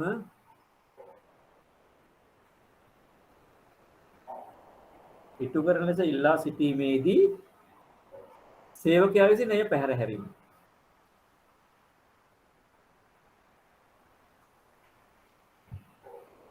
ඉන්සබෝඩිනේෂන් කියන්නේ ප්‍රධානියෙක් විධිමත් ආකාරයට සේවකයාගේ හැකියාව තුළ ඉටු කළ හැකි කාර්යයක් ඉටු කරන ලෙස ඉල්ලා සිටින විට සේවකයාය පැහැර හැරීම. මේක ඇවිල්ලා කළමනාකරුගේ නියෝගවලට පටහැනීම කටයුතු කරනවා. මොකද කළමනාකරු ඒකට වික විධිමත්ව ඉල්ලන්න ඕන. ඒ වගේම මේක සේවකයාගේ හැකියාව වල කරන්න පුළුවන්. එයාට කරන්න බැරි දෙයක් ඉල්ලන්න බෑ සේවකයාට. කළමනාකරුට. හරි. එයාගේ කැපැසිටි එක දෙනවා. දැන් එයා නිලධාරී ශ්‍රේණියේ සේවකයෙක් නම් ඒ නිලධාරී ශ්‍රේණියේ ජොබ් ඩිස්ක්‍රිප්ෂන් එක ඇතුලේ කරන්න පුළුවන් දෙයක් තමයි ඉල්ලන්න ඕන. නිලධාරී ශ්‍රේණියේ සේවකයාට කියන්න බෑනේ මේ එයාගේ බලතල වලට පිටින් ගිය ණය මුදලක් අනුමත කරන්න ඒව මේ කියන්න බෑනේ නේ. ඒක කියන්න පුළුවන්. එයාගේ කැපැසිටි එක ඇතුලේ කරන්න පුළුවන් දෙයක් විධිමත් ආකාරයට සේවකයන් ඉල්ලලා තියෙනවනේ. ඒක සේවකයා ඉටු කරේ නැත්නම් ඒක ඉන්සබෝඩිනේෂන් අකීකරු වීම කියන වරදට අහු වෙනවා. ඒකේ කියන්නේ මොකද අනිත් පැත්තට? සේවකයාගේ සාමාන්‍ය රාජකාරිය තුල ප්‍රධානියෙක් විසින් ඉල්ලා සිටින විධිමත් ආකාරයෙන් ඉල්ලා සිටින එයාගේ කැපැසිටි එක තුල ඉටු කරන්න පුළුවන් ඕනෑම කාර්යයක් ඉටු කිරීමට සේවකයා බැඳී සිටියි. ඒක තමයි අපොයින්ට්මන්ට් එකේ තියෙන්නේ. බැංකුව විසින් වරින් වර පවරන ඕනෑම කාර්යයක් ඉටු කිරීම කියලා. ඒතර ජොබ් ඩිස්ක්‍රිප්ෂන් එකට දැන් සේවකයෙක්ට පුළුවන් ඕනනම් කියන්න මේවා මගේ ජොබ් ඩිස්ක්‍රිප්ෂන් එකේ නැහැ නිසා මට මේවා කරන්න බෑ කියලා. ඒත් එහෙම කියන්න බෑ.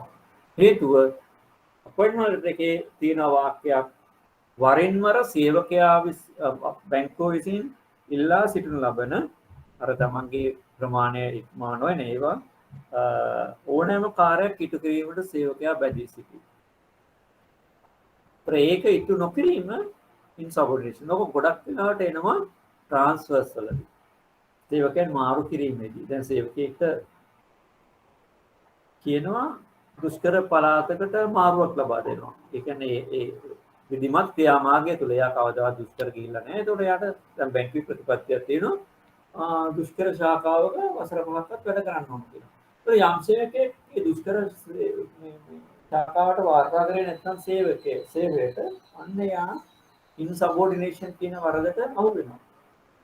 ඉන්සබෝඩිනේෂන් වරදට අහු වෙනවා. කියන්නේ කළමනාකාරීත්වය දෙන විධිමත් විධාන පිළිපැදීම. කොහොමද මේකෙන් ගැලවෙන්නේ? ඉන්සබෝඩිනේෂන්.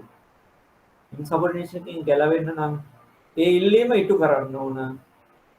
ඒතර මේක නීති විරෝධී දෙයක් එකක් මේකක් වෙන්න බෑ. ඉල්ලීම ඉටු කරලා ඊට පස්සේ යාට ප්‍රශ්නයක් තියෙනවා නම් ග්‍රීවන්ස් එකක් විදියට දුක් ගැනවිල්ලක් විදියට කළමනාකාරීත්වයට ඉදිරිපත් කරන්න.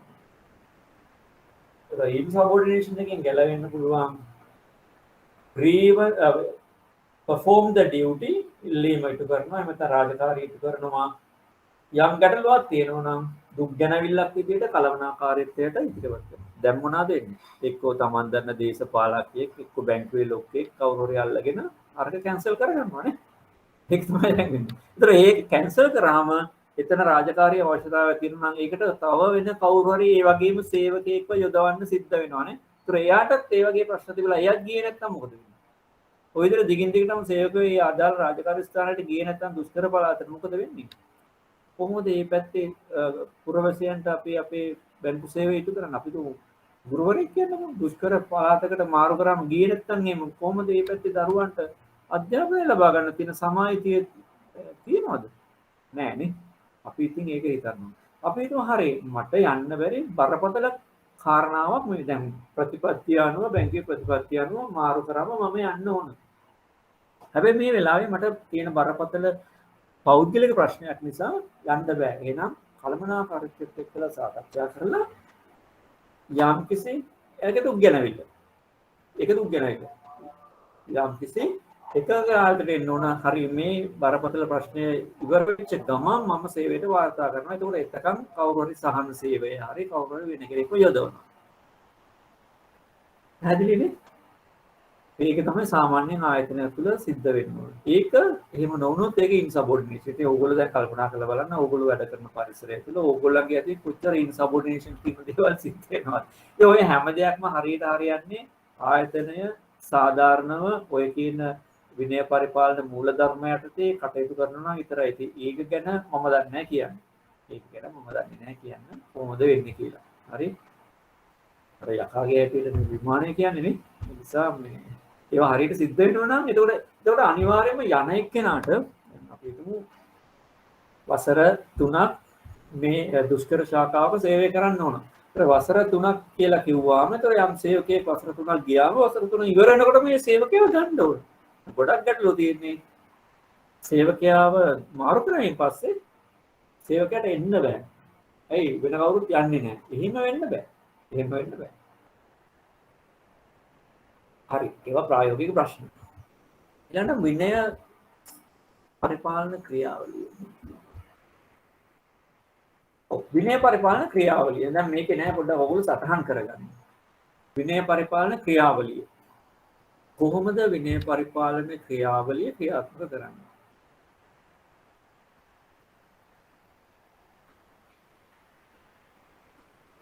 එක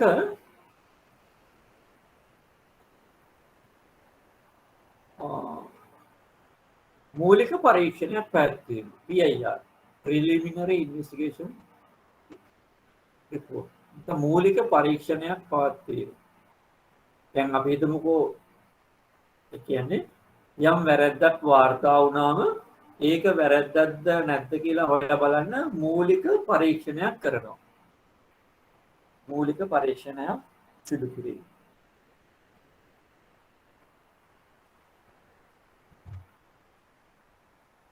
ඒ පරීක්ෂණයෙන් පස්සේ තේරෙනවා මෙතන වැරද්දක් සිද්ධ වෙලා තියෙනවා කියලා. ඊළඟ එක දෙවෙනි එක තමයි චෝදනා පත්‍රය ඉදිරිපත් කිරීම.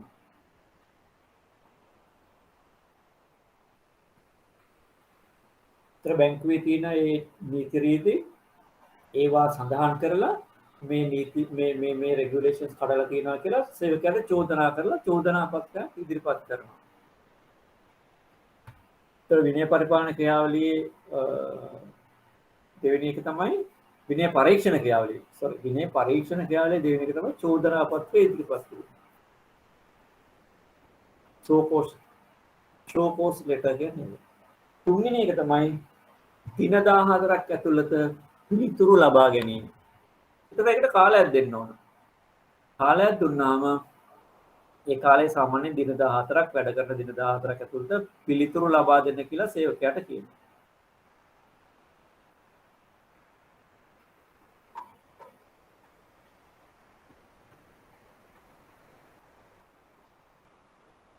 හතරවෙනි එක සේවකයාගේ පිළිතුර විනය කමිටුවට යොමු කිරීම. සේවකයාගේ පිළිතුර විනය කමිටුවට යොමු කිරීම. ඒතකොට මේක වෙලාවේදී විනය පරීක්ෂණ කමිටුවක් තියෙනවා.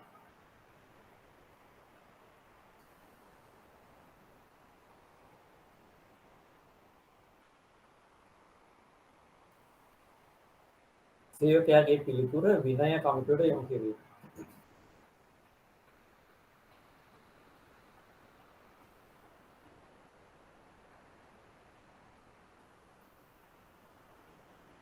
යොමු කිරීම සහ පරීක්ෂණ පැවැත්වීම. විමර්ශනය කිරීම. සේවකයාගේ පිළිතුර විනය කමිටුවට යොමු කිරීම සහ විමර්ශනය කිරීම. ඉන්වෙස්ටිගේෂන්.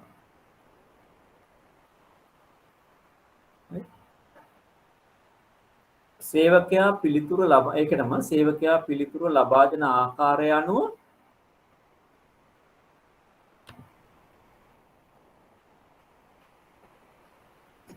පරීක්ෂණය සිදු කරන ආකාර දෙකකි.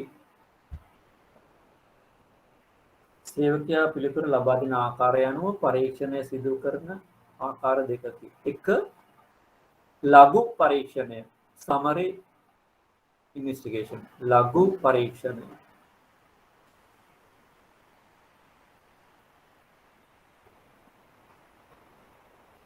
මෙහිදී බොහෝ විට සේවකයා වරද පිළිගනී. ලඝු පරීක්ෂණයකට යන්න පුළුවන් ඉන්නේ සේවකයා වැරද්ද පිළිගත්තොත් විතරයි. සේවකයා බොහෝ විට වැරද්ද පිළිගනී.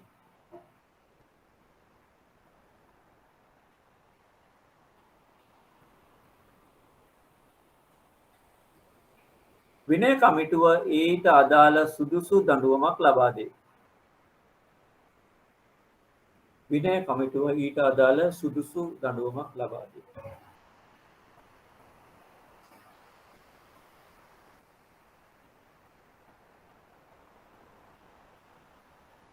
ඒ ලඝු පරීක්ෂණයේ ක්‍රියාවලිය. ඒතර සේවකයාට ඒ දඬුවම බාර ගන්නත් පුළුවන්, එයාට අපීල් කරන්නත් පුළුවන්. ඒක ඊළඟ අවස්ථාව.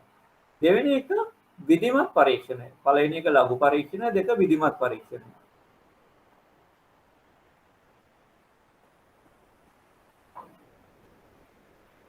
summary investigation, detail investigation. ඉස්සෙල්ලා එක summary, දැන් මේක detail. විධිමත් පරීක්ෂණය. මෙහිදී බොහෝ විට සේවකයා වරද පිළි නොගනී.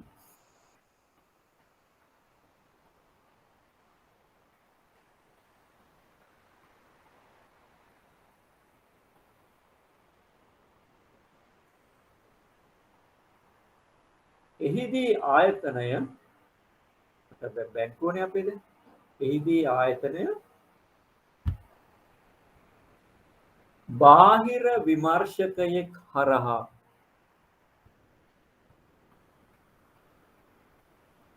එළියෙන් ගන්නවා කවුරු හරි පළපුරුදු ඔය මේ පරිපාලන නිලධාරී බාහිර විමර්ශකයෙක් හරහා විධිමත් විනය පරීක්ෂණය පවත්වයි. විධිමත් විනය පරීක්ෂණය පවත්වයි.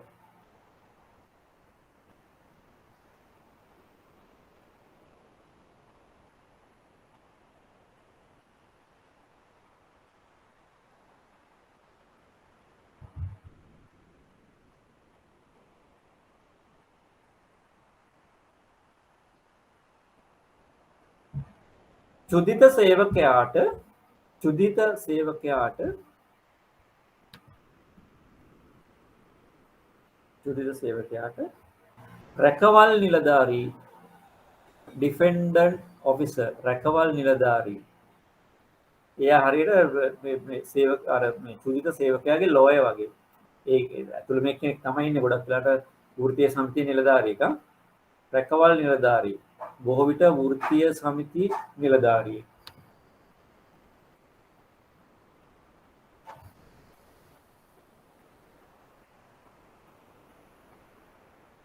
චුදිත සේවකයාට රැකවල් නිලධාරී ඉදිරිපත් කළ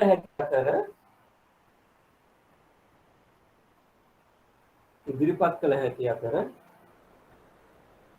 ඔහු සේවකයා වෙනුවෙන් කරුණු ඉදිරිපත් කරයි. ඔහු සේවකයා වෙනුවෙන් කරුණු අර චුදිත සේවකයා වෙනුවෙන් ඔහු චුදිත සේවකයා වෙනුවෙන් කරුණු ඉදිරිපත් කරයි.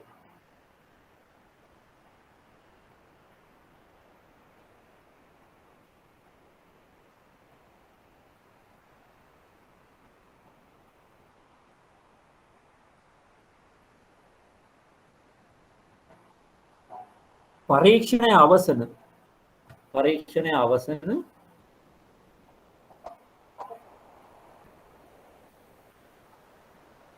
පරීක්ෂණ නිලධාරියා වාර්තාවක් ඉදිරිපත් කරා. ඒතර එයා දඬුවම් දෙන්නේ නැහැ. එයා වාර්තාවක් ඉදිරිපත් කරනවා. ඒ දීපු චෝදනාවලට වැරදිකාරයාද නිවැරදිකාරයාද කියලා. පරීක්ෂණයේ අවසන පරීක්ෂණ නිලධාරියා වාර්තාවක් ඉදිරිපත් කරනවා. එයා දඬුවම් නියම කරන්නේ නැහැ.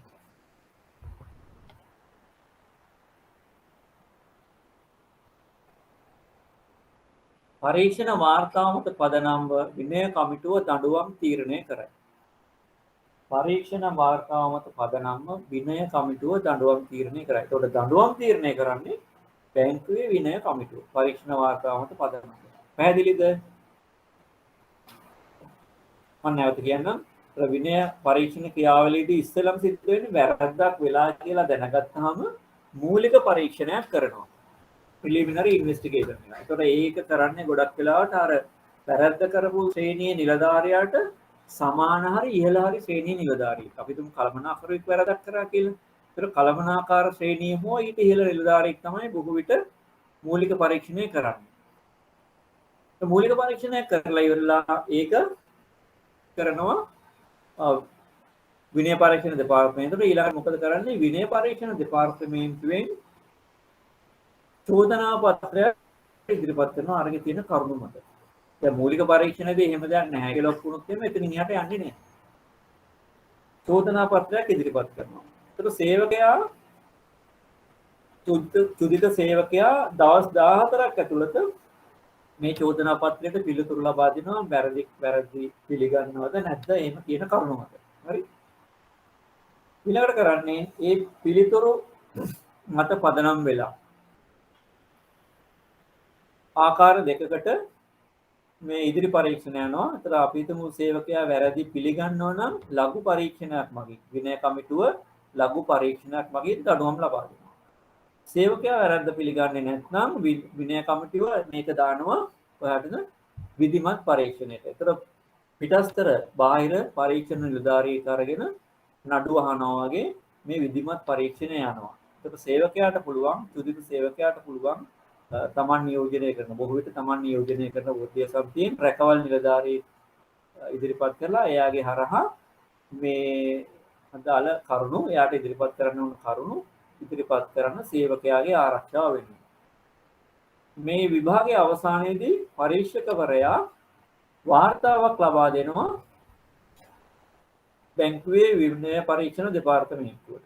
ඒක නැවත විනය කමිටුවට දාලා ඉවරලා දඬුවම් ලබා දෙනවා සේවකයා. ඒ පරීක්ෂණ වාර්තාව මත පදනම් වෙලා. ඊළඟ අවස්ථාව තමයි මම හිතන්නේ මේක 6ද කොහෙද? අභියාචන ඉදිරිපත් කිරීම. අභියාචන ඉදිරිපත් කිරීම.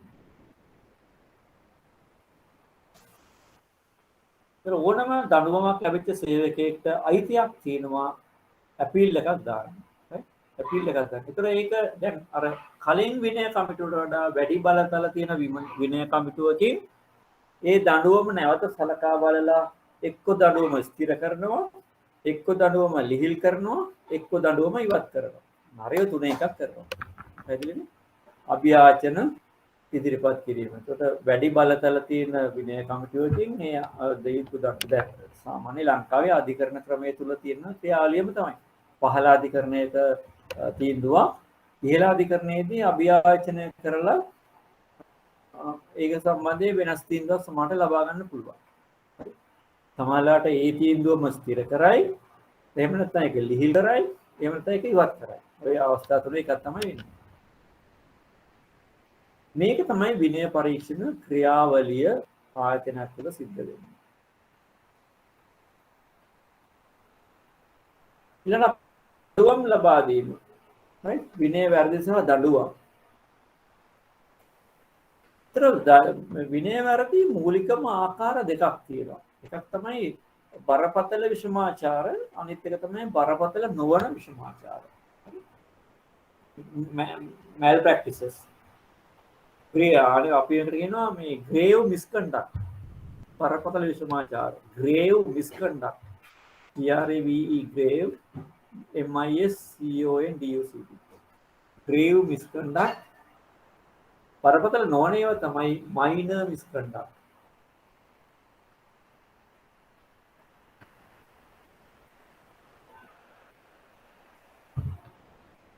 grave misconduct එකේ grave කියන වචනේ තේරුම ඒක grave කියන්නේ සෝහන් වලනේ. ඒ ආයතනය නැති කරලම දාන තරමේ බරපතල විෂමාචාර. ඒතර මේ බරපතල විෂමාචාර හරි බරපතල නොවන විෂමාචාර හරි තීරණය වෙන සාධකයක් තියෙනවා. බරපතල විෂමාචාරයක් යනු ආයතනයේ කාර්යක්ෂමතාව සඵලත්වය සඳහා දැඩි වාසිදායක බලපෑමක් ඇති කරන වරද්ද. දැන් මුල්‍ය සේවකයෙක් මුල් ආයතනයක සේවකයෙක් හොරකම් කිරීම කියන එක. මම සරල උදාහරණයක් ගන්න මේක. මොකද්ද? දුම්පානය කියන්නේ දුම්පානය. දැන් බැංකු සේවකයෙක් බැංකු පරිශ්‍රය ඇතුලේ දුම්පානය බරපතල විෂමාචාරයක් නෙමෙයි සමහර විට. නමුත් කවුද මේ පොම්ප කරුවෙක් ඔය මේ පෙට්‍රල් ෂෙඩ් එකක පෙට්‍රල් ගහන කෙනෙක් පොම්ප කරුව. එයා දුම්පානය කරොත් ඒ අදාළ මේ පෙට්‍රල් පම්ප් එක ළඟ ඉඳගෙන ඒක බරපතල විෂමාචාරයක් වෙනවා. හේතුව ඒ ගින්දර හේතු වෙන්න පුළුවන් පෙට්‍රල් ගිනි අරගෙන සම්පූර්ණ පෙට්‍රල් ෂෙඩ් එකම විනාශ වෙනවා. ඒතර බැංකු සේවකයෙක් මුදල් හොරකම් කිරීම නම් සාමාන්‍යයෙන් බරපතල විෂමාචාරයක් ඕනමද නැද? වංචා සහගත අයුරින් ක්‍රියා කරොත් එහෙම ඒක අනිවාර්යයෙන්ම බරපතල විෂමාචාරයක් වෙනවා. මොකද හේතුව ඒ බරපතල විෂමාචාරය එයා දිගින් දිගටම වෙනත් දේවල් සඳහා වුණත් භාවිත කරන්න පුළුවන්. ඒකෙන් බැංකුවේ කීර්තිනාමය, ගණන්කාර සේවය, බැංකුවේ සම්පත්, ගණන්කරුවන්ගේ සම්පත් කියන දේවල් සියල්ල නැති වෙන්න පුළුවන්. නැති වෙන්න. අනිවාර්යයෙන්ම බරපතල විෂමාචාරය ඕ බරපතල නොවන විෂමාචාරය ඒ ආයතනයේ ක්‍රියාකාරීත්වය, ඒ ආයතනයේ සම්පත් වලට තියෙන සම්බන්ධය, ඒ ආයතනයේ performance ක්‍රියා කාර්යඵලයට තියෙන සම්බන්ධය මත තමයි වෙනස් වෙන්නේ. ඒත් මේ සරල ඔය දේවල් හිතන්න නැතුව සරලව දාලා තියෙන මොකද රටේ පොදු නීතියෙන් වළක්වලා තියෙන දේවල් ඔක්කොම බරපතල විෂමාචාර වෙනවා. හොරකම් කිරීම, මුදල් වංචාව, අල්ලස, ඊළඟට අකාර්යක්ෂමතාවය හෝ රාජකාරී පැහැරීම. දැන් අර ඉස්සලගේ ඉන්සබෝඩිනේෂන් මතකද අකීකරු වීම. ඒක මුල අවස්ථාවේදී බරපතල නොවන විෂමාචාරයක්. සේවකයාට දුන්න විධානය කඩකිරීම. හරි ඒක බරපතල නොවන විෂමාචාරයක්. ඒක දෙවෙනි අවස්ථාවේදී එයාට කියනවා. නමුත් දිගින් දිගටම ගිහිල්ලා මේ සේවකයා දිගින් දිගටම මේක අහන්න නැත්නම් අන්න එතකොට ඒක බරපතල විෂමාචාරයක්, විධිමත් පරීක්ෂණයක් තියලා සේවකයව සේවයෙන් පහ කිරීමයි දක්වා දැන් සේවකයෙක් කිසිම වෙලාවක සේවයෙන් පහ කරන්න බෑ විධිමත් පරීක්ෂණයක් තියන්නේ නැතුව. ඒක තමයි උපරිම දඬුවම. උපරිම දඬුවම සේවයෙන් පහ කිරීම. මේ දැන් මෙතින් අර ඉස්සෙල්ලා කියපු වර්ධිත විනය කියන එකේ අවසානම එක තමයි සේවයෙන් පහ කිරීම. ඒ කියන්නේ සේවකයා සහ ආයතනය අතර තියෙන සේවා කිවිසුම වළංගු කිරීම. තවදුරටත් මේ සේවකයා ආයතනයේ සේවකයෙක් නෙමෙයි. ඒක තමයි දෙන්න පුළුවන් උපරිම බරපතලම දඬුවම. ඒක කරන්න බෑ විධිමත් පරීක්ෂණයක් තියන්නේ නැතුව. චෝදනා ඔප්පු. මෙතන මේ තියෙනවා අපේ පොදු නීතියේ යටතේ කියලා තියෙන වැරදි ආයතනය ඇතුලේ බරපතල විෂමාචාරයක් මොනවද කියන්නේ?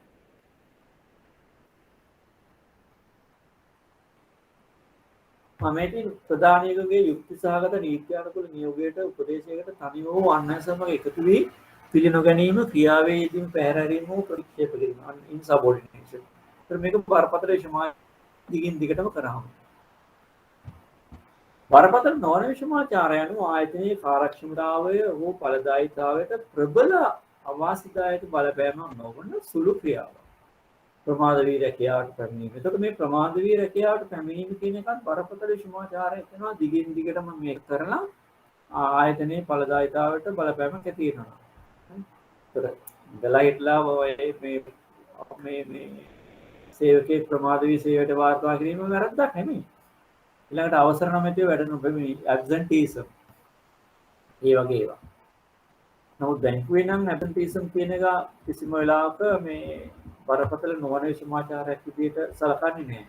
මොකද හේතුව අපේ ගණන්කාර සේවයේ පවත්වාගෙන යන්න බෑනේ ඇබ්සන්ට් වුණොත් එහෙම. එන අනිවාර්යයෙන්ම ඔහු ඔය සේවයට ආවේ නැත්නම් කලින් නිවාඩු ගන්න නැතුව එදා දවසේ පෙරවරු 10ට පෙර කළමනාකරක දැනුම් දෙන්න. ඉස්සර නම් තිබුණේ ලිඛිතව ටෙලිග්‍රෑම් එකේ දැනුම් දෙන්න එක දැන් නම් ඉතින් SMS එකවත් ඇති. ඒක යම් බරපතල නොවන විෂමාචාරයක් කියන්නේ මේ විදිහට තියෙන ඒවා. ඒතර මේවා දිගින් දිගට වුණොත් මේක බරපතල විෂමාචාරයක් ලබනවා. මෙතන වැරද්දක් තියෙනවා පොඩි යම් වරදක් සඳහා තෙවරක් දඬුවම් ලබා දිය යුතු නෙමෙයි. යම් වරදක් සඳහා අප්‍රමාදව දඬුවම් ලබා දිය යුතුය. යම් වරදක් සඳහා අප්‍රමාදව දඬුවම් ලබා දිය යුතුය.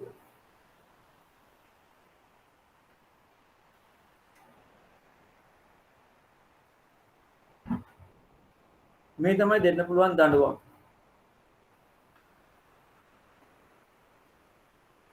ඒතර වාචික අවවාද සමාජයට බරපතල නොවන කුඩා වැරදි සඳහා. ඒතර ඒක ගොඩක් වෙලාවට මේ විනය පරීක්ෂණයක් තියන්නේ නැතුව දැන් ඒක පැහැදිලිවම පේන වැරද්දක්. ලොකු එකක් නෙමෙයි දැන් අදිමු සේවයට 8ට වාර්තා කරන්න ඕන කියලා තියෙනවා නේ. 8ට වාර්තා කරන්න ඕන කියලා තියෙනවා. ඒතර සේවකයා අටට වාර්තා කරේ නැත්නම් ඒක විනය පරීක්ෂණයක් තියදී හොයන්න ඕන දෙයක් නෙමෙයි. සංකීර්ණ කාරණාවක් නෙමෙයි. තාම සරල කාරණාවක්. ඒ වගේ දෙයකට අපිට පුළුවන් කළමනාකරුට පුළුවන් සරල මේ වාචිකව අවවාද කරන්න පුළුවන්. එහෙම නැත්නම් ලිඛිතව අවවාද කරන්න පුළුවන්. ඒක තවදුරටත් සිද්ධ වෙන්නේ නැත්නම්.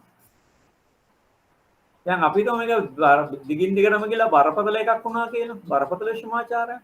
ඒතර අනිවාර්යයෙන්ම සේවකයාට ඊට වඩා වැඩි දඬුවමක් ලබා දෙන්න සිද්ධ වෙනවා. ඉතින් ඒක කරන්න බෑ අපිට විධිමත් පරීක්ෂණයක් කරන්නේ නැතුව.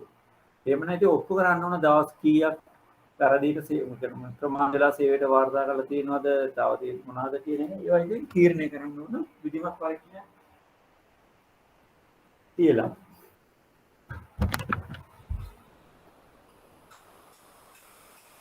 එහෙම නැතුව කරන පොඩි සරල වැරදි වලට මේ වාචික අවවාද ලිඛිත අවවාද දෙන්න පුළුවන්. එක වතාවක් ප්‍රශ්නයකට තිබුණා මේ විනය පරිපාලන ක්‍රියාවලිය මොකක්ද කියලා. ඒකේ උත්තරේට තිබුණේ වාචික අවවාද කිරීම, ලිඛිත අවවාද කිරීම, පරීක්ෂණ වගේ එකක් තමයි තිබුණේ. මම ඒක ප්‍රශ්න සාකච්ඡා කරන වෙලාවට ගන්නම්. ඒත් ඇත්තටම මේ වාචික අවවාද, ලිඛිත අවවාද කියන්නේ වරද සම්බන්ධයෙන් සංකීර්ණතාවයක් නැති, ඊටාම සරල වැරදි. ඒ අනිත් එක ඔබ්ජෙක්ටිව් සබ්ජෙක්ටිව් වෙන්නේ ඔබ්ජෙක්ටිව් පැහැදිලිවම පේනවා. අටට වාර්තා කරන්න ඕන සේවයට අටට වාර්තා කරන්නේ නැහැ. ඒක පැහැදිලිවම පේන වරදක් නේ. ඒකට ලොකුවට විනය පරීක්ෂණ තියන්න අවශ්‍ය වෙන්නේ නැහැ. සේවකයාට වාචික අවවාද, ලිඛිත අවවාද දෙන්න පුළුවන්. එතන ඒක ඉක්මවා යන අවස්ථාවේදී අපිට එහෙම වාචික ලිඛිත අවවාද දීලා කරන්න වෙන්නේ නැහැ. අපි ඒක යොමු කරන්න වෙනවා විනය පරීක්ෂණ දෙපාර්තමේන්තුවට විනය පරීක්ෂණයක් තියන්න. සේවකයෙක් ඒ මට්ටමට යනකම් එවැනි වරදක් කරන්න අවශ්‍ය වෙන්නේ නැහැ. ඒක කරන්න පුළුවන් ගැටලුවක් තියෙනවා නම් ඒක කළමනාකරුත් එක්කලා සාකච්ඡා කරලා යම් විසඳුමක් ලබා ගන්නවා. එහෙම නැත්නම් තමන්ගේ වෘත්තීය සමිති තියෙනවා. වෘත්තීය සමිතිය හරහා ඒක කළමනාකරුත් එක්කලා විසඳ ගන්නවා කියන්නේ දුක් ගැනවිල්ලක් විදිහට ඒක විසඳ ගන්නවා. හරි? දුක් ගැනවිල්ලක් විදිහට කළමනාකරු දැන් ඒක අහන්නේ නැහැ. මේක සාධාරණයි. නමුත් කළමනාකරු ඒක පිළිබඳව සැලකිලිමත් වෙන්නේ නැහැ. මොකක් හරි වෙන හේතුවක් නිසා. ඒක කළමනාකරුත් කරන දෙයක් නිසා. එතකොට ඒක වෘත්තීය සමිතිය හරහා දුක් ගැනවිල්ලක් විදිහට ප්‍රධාන කාර්යාලයට ඉදිරිපත් කරලා අපිට පුළුවන් එයාට පුළුවන් තමන්ට සහනදායී පිළිතුරක් ලබා ගන්න. මොකද ඒ පුළුවන්කම තියෙන්න ඕන. හැබැයි මෙහෙමයි ඉතින් දැන් සහනදායී එමෙතන සහනයක් ලබා ගන්නවා කියන එක සාපේක්ෂ දෙයක්. මොකද ඔය වගේම ගැටලු තියෙන තවත් සේවකයෝ ඉන්නවා තමන්ගේ සේවය කරගෙන යන. ඒ නිසා මේ සහනය ලබා ගන්න ඉදිරිපත් කරන කාරණය අතිශයම ප්‍රබල පෞද්ගලික කාරණයක් වෙන්න ඕන. එහෙම නැතුව මේ වෙනත් සරල හේතු ඉදිරිපත් කරලා ඉතින් ඔය අපි සමහරට දැකලා තියෙනවා විනය මේ වගේ මේවායිදී ඉතින් කියන්නේ සමහරට ආච්චිට ආතරයිටිස් එයා බලන්න වගේ කරු.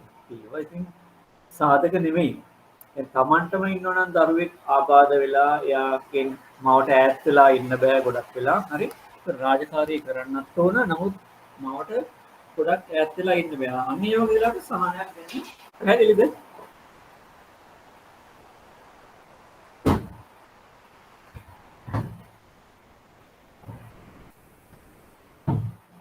කිසියම් විනය වර්ධස්නා විනයානුකූල ක්‍රියාමාර්ගය නැතුව දඬුවම් නියම කිරීමේ අත්නෝමතිකව නොකළ යුතුය. තමයි ඉස්සෙල්ලා කියවා වගේ. ඒත් එතනදී අර රත්තු උදුන් රීතිය කියන එක භාවිතා කරන්න පුළුවන්. මේ වැරදි සඳහා අත්නෝමතික. දැන් අනිවාර්යයෙන්ම වැරද්දක් කරොත් ඒ වැරද්දට දඬුවමක් තියෙන්නම ඕන. එහෙම නැතුව වැරද්ද හඳුනාගෙන ඒකට දඬුවමක් නොදී ඒක මේ වැරද්දක් විදිහට නොසලකා හරියොත් එහෙම යම් සේවකයෙකුනේ ඒක වැරදි පුරාදර්ශයක් වෙනවා අනිත් සේවකයන්ට. ඒක පරිපාලනය කරගන්න බෑ. එහෙම එක එකනාට එක එක විදිහට සලකන්න බෑ. ඒකට අර අපක්ෂපාතී බව කියන එක බිඳෙනවා. හරි? ඒ නිසා අනිවාර්යයෙන්ම වැරද්දක් කරා නම් ඒ වැරද්ද ස්වභාවය ප්‍රමාණය ඒක ආයතන වෙන බලපෑම ඒක සියල්ලම හඳුනා ගන්න ඕන අර ප්‍රිලිමිනරි ඉන්වෙස්ටිගේෂන් රිපෝට් එකකින් PIR එකකින් කරන්නේ අන්නේ ඒ ක්‍රියාවලිය තමයි. PIR එකක් කරන්නේ මූලික පරීක්ෂණයක් කරන්නේ වැරැද්ද මොකද්ද? වැරැද්දේ ස්වභාවය මොකද්ද? වැරැද්දෙන් වෙලා තියෙන හානිය මොකද්ද? ඒ වැරැද්ද නිසා බැංකුවේ කීර්ති නාමයට හෝ දේපල වලට වෙන බලපෑම මොකද? ඒ කරුණු තමයි. නමුත් මේ PIR එකට ඇතුළත් කරන්න බෑ මේ සේවකයා සම්බන්ධයෙන් තියෙන පෞද්ගලික මතිමතාන්තර. හරි? යම් කිසි පරීක්ෂකයෙක් සේවකයාත් එක්කලා පෞද්ගලික ගැටලුවක් තියෙනවා නම් ඒ කරුණු මත පදනම් වෙලා මේක කරන්න බෑ. ඒතර ડોකියුමන්ට් එකෙන් සහතික කරන්න පුළුවන්. දැන් අපිට මේ වැරද්දක් කරලා තියෙනවා නම් ඒව සාක්ෂි මගින් ඉදිරිපත් කරන්න. එක්ක ડોකියුමන්ටරි මේ ප්‍රූෆ් එයා වැරද්දට පාවිච්චි කරපු ලිපි ලේඛනවල පිටපත්. එහෙම නැත්නම් එයා වැරද්දට පාවිච්චි කරපු පරිගණක ස්ක්‍රීන් වල පිටපත්. ලොග් සටහන්. ඒ වගේම සාක්ෂි. පුද්ගල සාක්ෂි. මේ දේවල් වැදගත් වෙනවා. ඒතර ඒ ඉදිරිපත් කරන අනාවරණය කරන කරුණු අනිවාර්යයෙන්ම සාක්ෂි මගින් සහතික වෙන්න ඕන. සාමාන්‍යයෙන් නඩු යුක්තිය පසඳලීමේ ක්‍රියාවලිය. ඉතින් මේක ඇත්තටම යුක්තිය පසඳලීමේ ක්‍රියාවලියක්. ඒක දෙන්න ඕන. ඒ වර්ධයේ ස්වභාවය ඒ දේවල් සලකන්න ඕන. අනිත් එක තමයි සේවක දැන් වැරද්දට දඩුවමක් නියම කරන්න ඕන ඉස්සෙල්ලා. දඩුවම නියම කරලා ඊළඟට එයාගේ අනිකුත් කරුණු මත වැරද්දේ ස්වභාවය ඊළඟට ආයතනය තුල සේවකයාගේ කාලය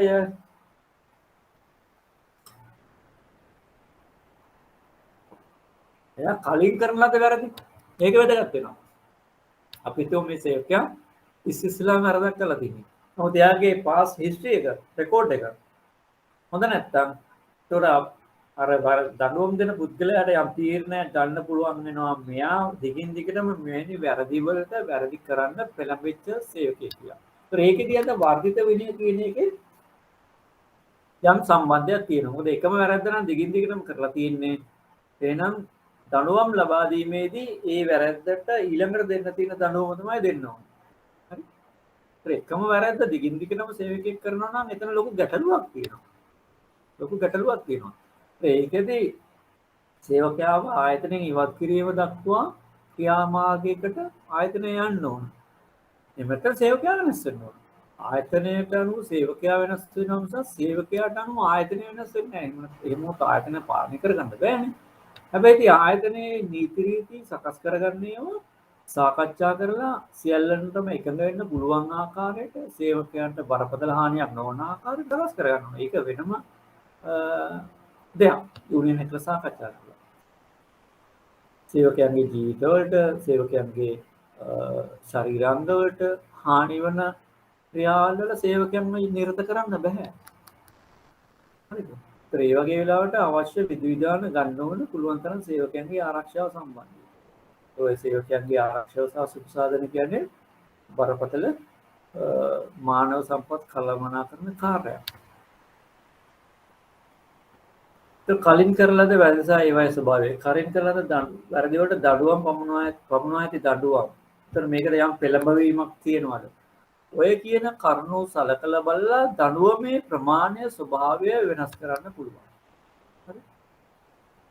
ඒ නැත්නම් අනිවාර්යයෙන්ම යම් කිසි දඩුවමකට වැරද්දකට නිශ්චිත දඩුවමක් තියෙනවා. පැහැදිලි නේද? මේ ටික තමයි අපි විනය පරිපාලන කළමනාකරණයේදී සලකා බලන්න ඕන කරුණු.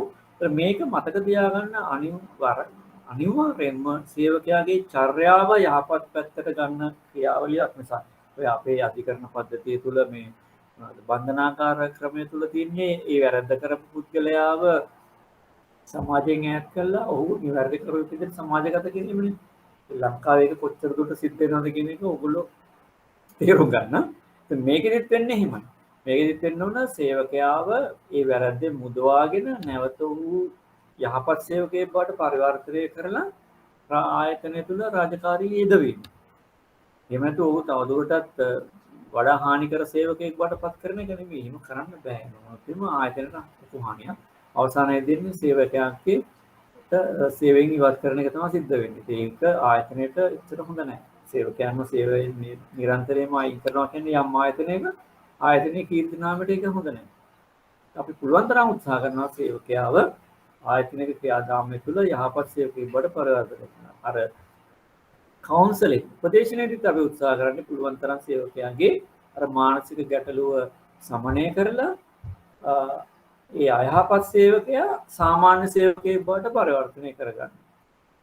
මොකද මේ සේවකයෝ කියන්නේ ඔක්කොම පුද්ගලයන්. ඒතර ඒගොල්ලන්ට විවිධ සමාජ සබඳතා තියෙනවා. දැන් ওই සේවකයාම ආයතනක සේවකයෙක් වුණාට ඔහු ගෙදර තාත්තා කෙනෙක්, එක්ක අම්මා කෙනෙක්, දරුවෙක්, වැඩිහිටියෙක්, ඥාතිවරයෙක්. ඒතර මේ පවුල ඇතුලේ එයාට තියෙන ඉහළ පිළිගැනීමක්. අපි මේ සියල්ල බෙද දමනවා අපි යම් වැරදි දෙයක් කරොත් එන්නේ. ඒතර ඒ ගෞරවය සේවකයා විසින් ආරක්ෂා කරන්නත් ඕන, ආයතන විසින් ආරක්ෂා කරන්නත් ඕන. ඒතර පුළුවන් තරම් ආයතනය ඒක බැලන්ස් කරගෙන තමයි මේ දේවල් කරගෙන යන්නේ. හරි. එහෙනම් අදට අපිට සාකච්ඡා කරන්න තියෙන කරුණු ටික මෙච්චරයි. අපි ලබන සතියේ බලමු තවදුරටත් මේ මානසික කළමනාකරන වල මාතෘකා සාකච්ඡා කරන මම හිතන්නේ ඕගලන්ට මෙතෙක් සාකච්ඡා කරපු දේවල් වැටහෙන්න ඇති කියන අවබෝධය තමයි මම ඉන්නේ. දැන් ගොඩක් අය අයින් වෙනවා අන්තිම වෙනකොට. නැවත මතක් කරනවා ඔයගලන්ට අර ඉවැලුවේෂන් එක දාන්න ලෙක්චර් ඉවැලුවේෂන් එක ඊළඟ එක තමයි මේ මොඩල් ආන්සර්ස් තව ටික දවසකින් ඔයගලන්ට ගන්න පුළුවන් ෆ්‍රී ඔෆ් charge න වෙබ්සයිට් එකේ. එහෙනම් සියලු දෙනාටම thank you